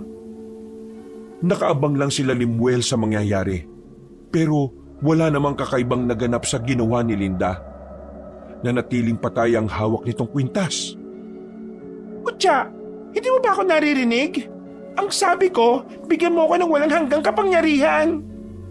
Hindi Diyos sa mutya para pagkalooban ka ng walang hanggang kapangyarihan, no? Kaya hindi mangyayari ang sinasabi mo. At kahit anong kapangyarihan ang gusto mo, hindi niyan maibibigay. Alam mo ba kung bakit? Kasi nasa akin ang totoong mutya. Inilabas nito mula sa bulsa ang tunay na kwintas. Isinuot yun ni Lemuel sabay ngumiti ng nakakaloko. Pero tunay na mutya nakikita ko kanina. Paano nangyari to? May kakayaan ng mutya na gumawa ng isang ilusyon na hindi basta-basta mapapansin ng aswang na kagaya mo. Paggubad ko pa lang ng mutya, nagsimula na ang ilusyon. Ipinasok ko kagad sa bulsa ko ang tunay na mutya. Pero sa paningin mo, nakita mong hinubad ko pa lang. Kaya naman, hindi mo talaga mapapansin ng sandaling yon. Pero sa paningin mo, nakita mo hinuhubad ko pa lang. Kaya naman, hindi mo talaga mapapansin ng sandaling yon. Namangha si Ronelio at Toto sa ginawa ni Lemuel. Habang si Linda naman, halos umuusok na ang ilong sa sobrang galit. Dilig lang mo kung tao ka. Akala mo ba, mga aswang lang ang may kakayahang manlinlang? Mas magaling manlinlang ang mga tao, no? O ngayon, ihanda mo sarili mo. Galit ang mutya sa'yo dahil pinilit mo siyang kunin. Kinuha ni Lemuel ang espada sa kanyang likuran. Tatakbo pa sana si Linda pero nagulat na lamang ito nang biglang may kumapit na baging sa paanan nito. Hinila ito pabalik. Hindi mo matatakasan ang kamatayan, Linda! Walang yaka. Pagbabayaran mong ginawa mong to. Ronelio, Lola, umalis na kayo rito. Hindi mo dapat makita ang gagawin ko. Tumango na lamang ang matanda at kasama na nito si Ronelio na naglakad. Si Toto na lamang ang naiwang kasama ng binata. Itong gagawin ko ay para sa mga magsasaka na dinamay ninyo. Wala silang kalaban-laban sa inyo pero sila ang ginulo ninyo. Patunay lang na kahit kailan, sa mga walang laban lang kayo nagiging malakas. Kapag pinaslang mo ako ngayon, mas lalo magagalit ang pinuno namin. Mas lalong isusumpa ni Apong ang mga tao. Wala kaming pakialam dahil matagal na rin naman kayong kinakamuhian ng mga tao eh. Ngayon, ikaw ang unang magbabayad sa lahat ng kasamaan ninyo. Ngumiti ang babae sa kanya. Napatingin na lamang ito sa itaas. Pumikit ang dalaga at ilang sandali lang, naramdaman na rin ito ang matalim na bagay na tumusok sa kanyang likuran, patago sa dibdib. Sumuka ng dugo si Linda. Nanlambot na rin ang tuhod nito na naging dahilan para unti-unti itong madapa. Sa pagkawala ko, magsisimula pa lang ang tunay na laban.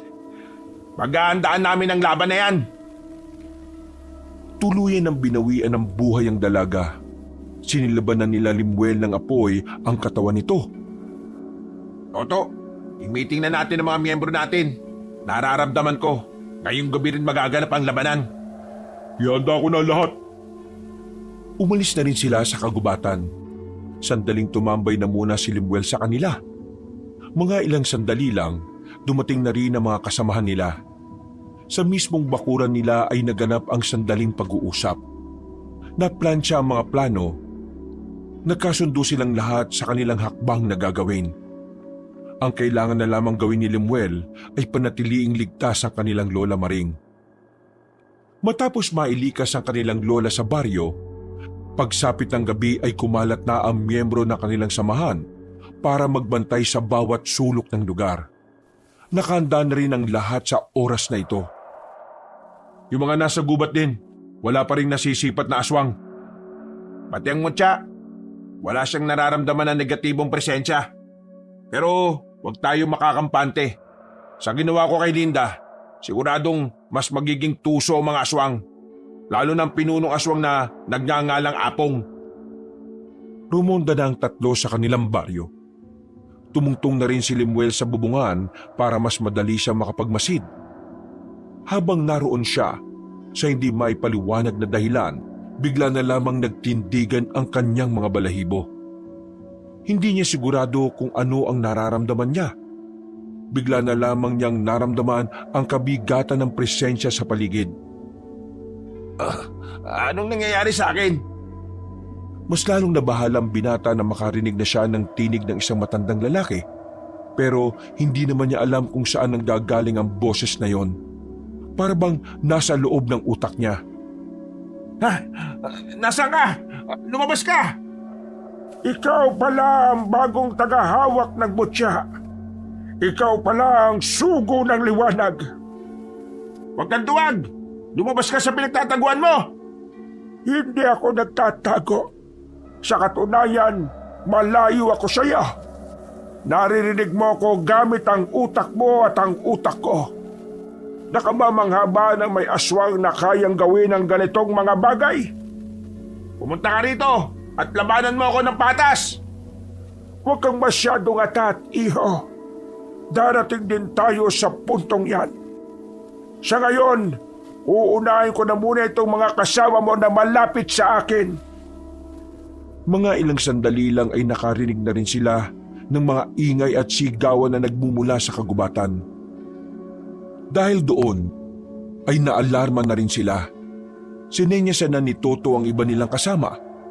Agad din naman silang rumisponde sa mga yon. Pero nang dumating sila sa kagubatan, mga patay na ang mga kasama nila doon. Duguan. Nagkalat ang mga laman loob sa lupa. Nahuli na tayo! Si Apong ang gumawa nito. Malakas ang inaala ko na may kakaiba siyang taktika. Maging alerto kayo. Hindi pa man sila nakakausad sa nangyari, narinig na nila ulit ang iba pa nilang kasama na nagsisigawan. Pinunta nila ang mga yon sa bungad ng kanilang baryo. Pagdating nila, isang tao na lamang ang natitirang buhay. Yung matandang aswang! Yung matanda! Malakas! Nakahandusay mga kasama nila sa kung saan-saan. Sa isang iglap lamang, kalahati agad ang nababawas sa bilang nila. Dito na lang kayo. Ha? Bakit? Saan ka pupunta? Babalik ako sa gubat. Hanapin ko si Apong. Bida-bida ka na naman eh. Hindi mo siya kakayanin kung mag-isa ka lang. Kailangan kong pagkatiwalaan ng mutya. Sige, mag-iingat ka. Magbigay ka lang ng senyales kung susunod kami o hindi. Tumangon na lamang si Lemuel at dali-dali na rin tumungo sa kagubatan. Doon niya kasi nararamdaman ang kakaibang presensya. Mabigat ang enerhiyang nararamdaman niya sa paligid nang makarating na siya roon. Tumayo siya sa malaking bato. Nilibot niya ng tingin ng kagubatan. Isang matandang lalaki ang nakita niyang nasa gilid ng malaking puno. Nakasandal. Nakasuot ito ng mahaba at kulay itim na kasuotan. Para itong pari. Ngayon nandito na ako. Baka kaya mo nang lumaban ng patas. Pinabibilib mo rin ako, iho. Sa lahat ng nakalaban ko, ikaw lang ang nag-iisang umarap sa akin. Kadalasan kasi, ako ang nagpupunta sa kanila para paslangin sila. Pero ikaw, kakaiba ka. Matapang ka. Sobrang tapang mo. Siguro dahil nasanay kang mamuhay ng mag-isa. Hindi ka iniintindi ng magulang mo dahil suwail ka. Wala kang kwentang anak. Paano mo nalaman ang tungkol sa akin? May kakayahan akong malaman kung sinong nasa harapan ko sa pamamagitan lang ng pagtitig sa kanilang mga mata. Kaya kong makilala ka kahit na madilim, kahit na hindi ka tumingin sa akin. Kung ganon, totoo nga sinasabi ni Linda. Hindi ka nga talaga pangkaraniwan. Pero huwag kang matakot. Pwede naman akong mapakiusapan. Kung magkakasundo tayong dalawa, walang mangyayari sa'yo. Hindi ako nakikipagkasundo sa mga nilalang na likas na masama. Kailangan mong makipagkasundo. Alam mo kung bakit? Mamamatay ang mga taong nasa baryo ninyo kung wala kang gagawin. Kaya nga, binibigyan kita ng pagkakataon. Ibigay mo sa akin ang mutya. Kumampi ka sa akin. Gagawin kitang aswang at sabay nating ipapalaganap ang lahi ng mga aswang. Hindi ako tanga, no? Para pumayag sa gusto mo. Kaya nga kita inaalok. Dahil alam kong mas madali mong may isip ang tama para sa lahat. Mali ka ng inalok. Hindi kasunduan ang gusto ko. Ang gusto ko, mawala ka sa mundong ito. Ang gusto ko, maging ligtas sa mga taong naninirahan dito. Limuel, kahit nagawin mo ang lahat, hindi mo na maibabalik ang buhay ng pinakamamahal mong babae. Hindi mo ba alam kung sino ang pumaslang sa kanya?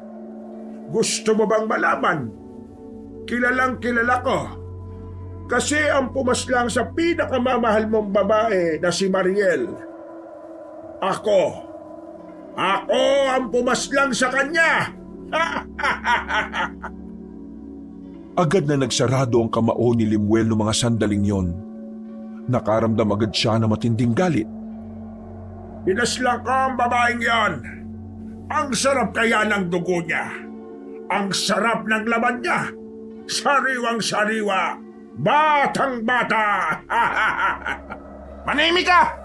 Bakit? Masakit bang pakinggan ang katotohanan? Kung sa bagay, sino ba naman ang hindi masasaktan? Pagdating mo rito, wala na siya. 5 taon na siyang patay. Sinabi ng manahimik eh!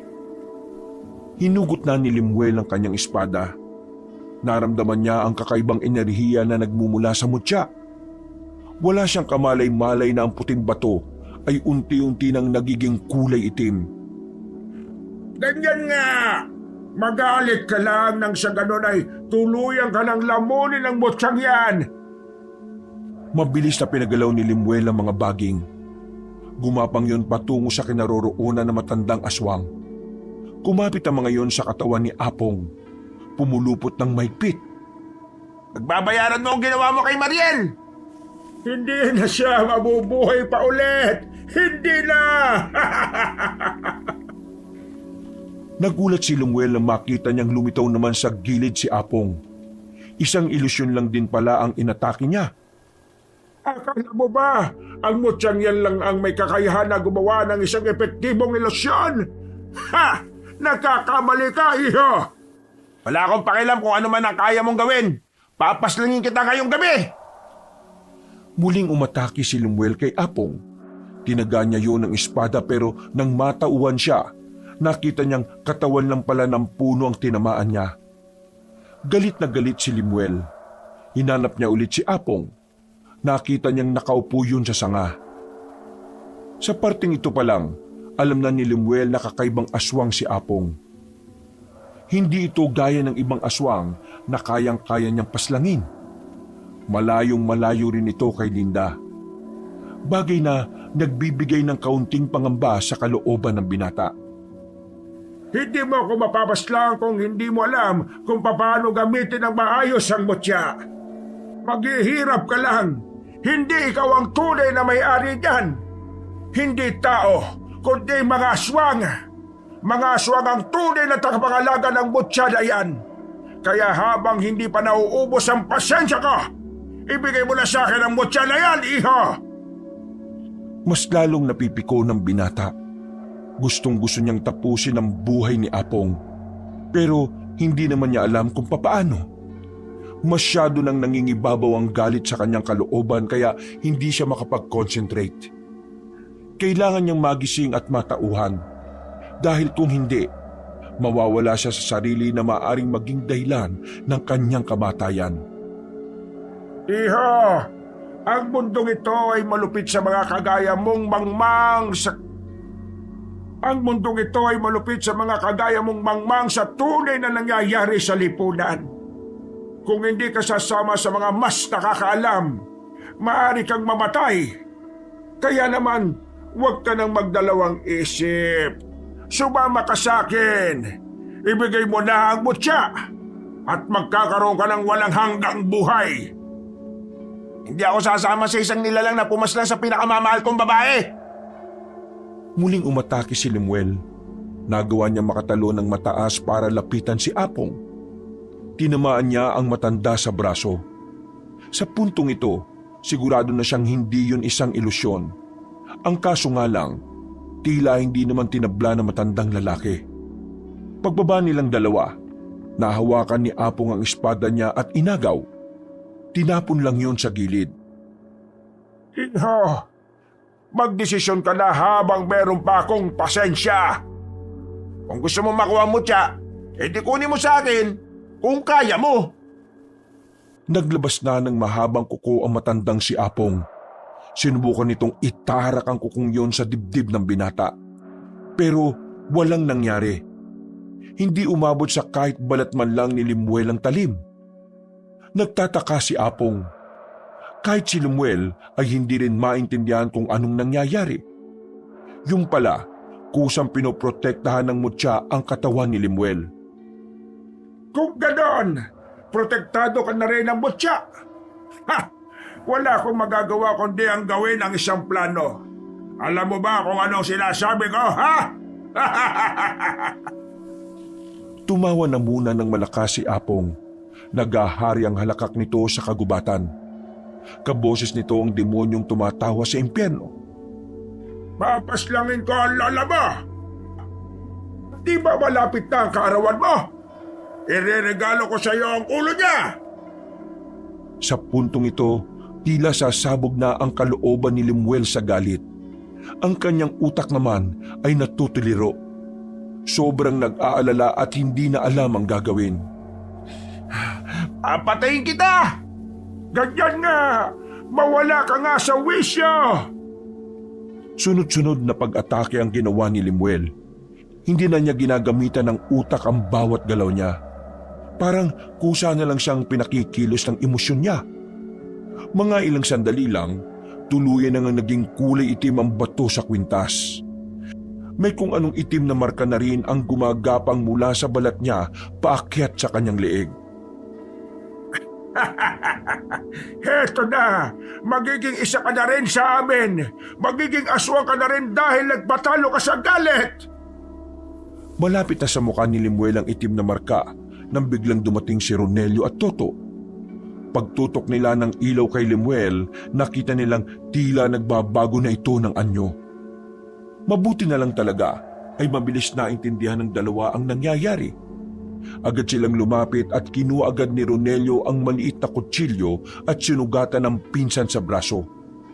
Dahil sa ginawa nila ay unti-unting nawala ang marka. Bumalik ang dating kulay ng mga mata ni Lemuel. Nakabalik na rin ito sa katinuan. Mga epal! Hindi kayo dumating! Kung hindi kayo dumating, isa na rin sana siyang aswang! Hindi ka magtatagumpay sa gusto mo mangyari. Hindi siya magiging aswang. At kahit na mutya ito mula sa kadiliman, naniniwala kaming magagamit niya ito para sa kabutihan. Pakialamero! Ayaw ko sa lahat ay ang mga nakikialam! Humanda kayong dalawa sa akin! Kayo na ang uunahin ko! Lumundag palapit sa kanila ang matandang lalaki. Iba na rin ang anyo nito. Mukha na itong halimaw. Nagtindigan ng balahibo ng dalawa. Munti ka na silang madaling ni Apong. Buti na lang ay nakarecover na ang binatang si Lemuel. Bigla nitong hinarap si Apong. Pero dahil alam niyang gagamit na naman ng ilusyon si Apong, ginamitan na rin niya ito ng ilusyon. Ang mga baging kasing gumagalaw ay isa ring ilusyon na nilikha ng mutya. Walang kaalam-alam si Apong doon. Kaya naman, nang tugunan din ni Apong ng ilusyon ng mga baging, nalaman agad ni Lemuel kung saan lumipat ng pwesto si Apong. Hindi siya nagsayang ng oras. Agad siyang nagtungo roon. Nang malapitan na niya si Apong, nagulat ito sa kanya. Ilusyon laban sa ilusyon. Katotohanan laban sa katotohanan. May kung anong kumislap sa dulo ng talim. Sinubukan niyang patamaan si Apong. Nahagip niya yun sa muka. Talagang ayaw mong sumama sa akin? Sige, ubusin ko na lang ang pasensya ko. Kung may ilalabas ka pang anyo, ilabas mo na. Kasi ako, hindi ako magdadalawang isip na paslangin ka ngayong gabi. Binato ni Limuel ang kanyang espada sa ere. Nang mapatingin doon si Apong, mabilis lumapit si Limuel sa matandang aswang at saka sinuntok yun sa tagiliran. Habang magulong atensyon ni Apong, pinukol naman niya ang espada patungo rito. Nakailag ng kaunti si Apong, kaya sa balikat lamang yun tumama. Maraming salamat sa pinsan ko at sa bayaw ko. Kasi ngayon, mas naintindihan ko ng dapat mas manatili sa kalooban ko ang kabutihan. Ngayon, wala na akong gamit na nararamdaman. Ang tanging nasa isip ko ngayon ay kung paano ililigtas ang mga tao laban sa iyo. Gamit ang kanyang palad, hinagod ni Limuel ang kahabaan ng espada. Naramdaman niya roon ang nananalaytay na kapangyarihan mula sa mutya, na siya namang dumadaloy din sa buo niyang katawan. Alam mo sa akin, isang mangmang. Alam ko ang kapasidad ng mutyang yan. Kaya hindi mo yan magagamit laban sa akin. Inutil! Sumigaw ng malakas si Apong. Sa lakas ng sigaw nito ay nanakita ang tenga nila. Nakaramdam sila ng hilo.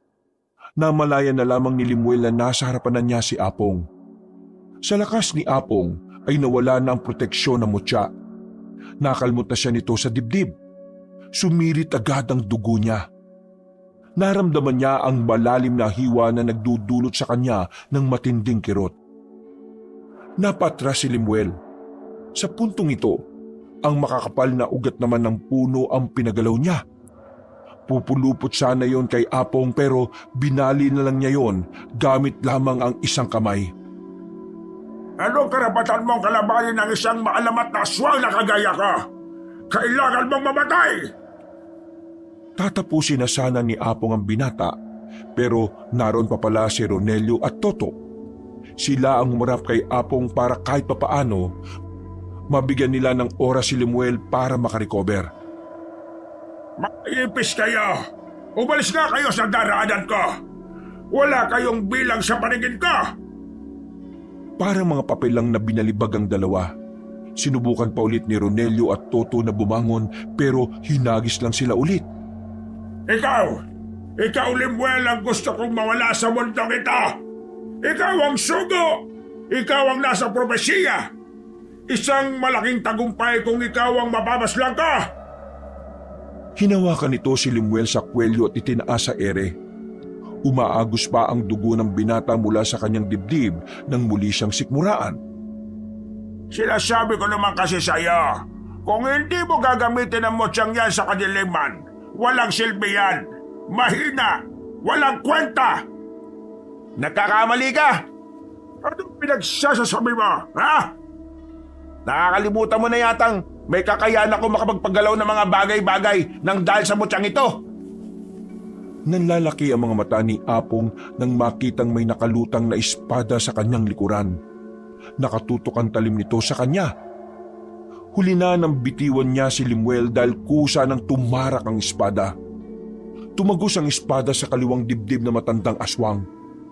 Paghugot ng espada, umagos din ang dugo mula roon. Sumuko na rin yun ng dugo na kalaunan ay ubo na rin ng ubo. Masyado kang maangin eh. Yan ang napala mo. Hindi pa ako patay, kaya huwag ka munang magdiwang magito. Nagawa pang makatayo ni Apong pero parang tutumba na rin ito. Sa puntong ito ay hindi na sinayang ni Limuel ang pagkakataon. Kinuha niya ulit ang espada at muling hinagod ang katawan ng talim. Pumikit siya ng halos 5 segundo. Pagdilat niya, uminit ang mutya. Nag-init din ang buong katawan ni Limuel. Tila inipon niya ang lahat ng lakas sa espada. Magpaalam ka na sa mundong ito at sa lahat ng mga masasama mong balak na kahit kailan, Hindi na matutupad. Huwag kang masyadong kampante. Nakita na lamang nilang tila nagbabago na naman ang anyo ang matandang lalaki. May kung ano-anong buto ang lumabas sa katawan nito. Pero bago pa tuluyang magbago na naman ang anyo nito, ay lumapit na si Lemuel. Isang malakas na hiwa ang ginawa niya. Nahati ang katawan ni Apong sa gitna. Pero ang akala nila, doon na matatapos ang lahat. Bigla na lamang kasing gumalaw ang itaas na katawan ni Apong. Humawak ito sa paa ni Lemuel. Kaya naman sa liig naman ito tinaga ang matandang aswang.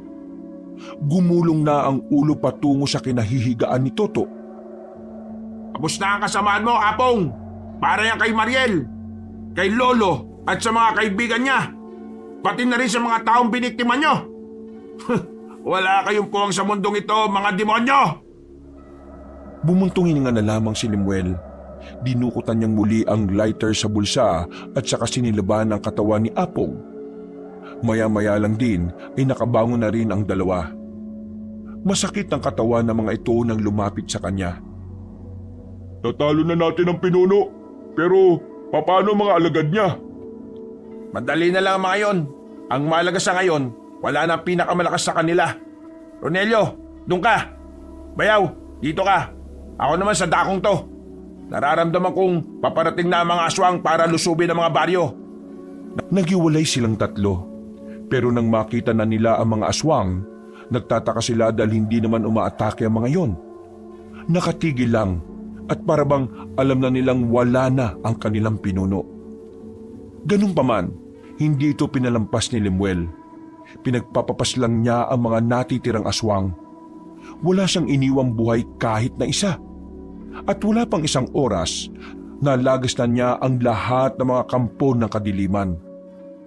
Kinabukasan, binigyan nila ng maayos na libing ang mga kasama nilang nasawi. Pagkatapos, nagsagawa sila ng kaunting pagdiriwang sa kanilang baryo. Nako, kumain lang kayo ng kumain ha. Alam kong sobra kayong napagod sa mga nangyari. Kaya dapat bumawi kayo sa akin. Ang sarap talaga ng luto mo kahit na kailan. Kaya nga po, lalong-lalo na itong mga puto mo, Aling Maring. Lemuel, ayos ka lang ba? Bakit parang hindi ka yata masyadong umiimik dyan? May problema ba? Wala naman po, Lola. Hindi ko lang kasi nakala na magiging ganito ako. Nung unang dating ko rito napakawalang modo ko Ang tanging nasa isip ko lang ay makita si Mariel. Wala akong pakialam sa ibang tao, kahit pa sa sarili kong pamilya. Pero ngayon, sobrang laki na ng pinagbago ko, lalong-lalo na ang pananaw ko sa buhay. Tingin mo, matutuwa sa akin ang mga magulang ko kapag bumalik na ako sa Maynila? Walang duda po. Magiging masaya sila kapag nalaman nila ang lahat ng nagawa mo para sa baryong ito. Apo, proud na proud kami sa iyo. Ito na ang sign para mamuhay ka sa matinong bersyon ng ikaw. Ay, siya nga pala. Pasensya na sa mga nangyari noon Lalo na dun sa pagsuntok ko sa mukha mo at pagputok ng labi mo. Ikaw naman kasi. Ano ka ba? Wala yun. Kasalanan ko rin naman Maraming salamat din, Lemuel. Dahil sa'yo, nabigyan na rin ng hustisya ang pagkawala ng kapatid ko. Huwag ako pasalamatan nyo, kundi ang mutyang ito at si Lolo Egoy. Dahil kung di dahil sa kanila, walang Lemuel na magliligtas sa lahat. Napangiti na lamang sila habang nasa harapan ng hapagkainan. Masaya lang silang nagkukwentuhan. Kahit na nawala na ang kapangyarihan ng mutya matapos ang labanan, masaya pa rin si Lemuel dahil naiparamdam na niyang muli ang kapayapaan na inaasam ng lahat. Sa pag-uwi niya sa Maynila, babaunin niya ang isang tagumpay at nasisiguro niyang dahil dito, mas lalo na siyang mamahalin ng kanyang mga magulang. Wakas,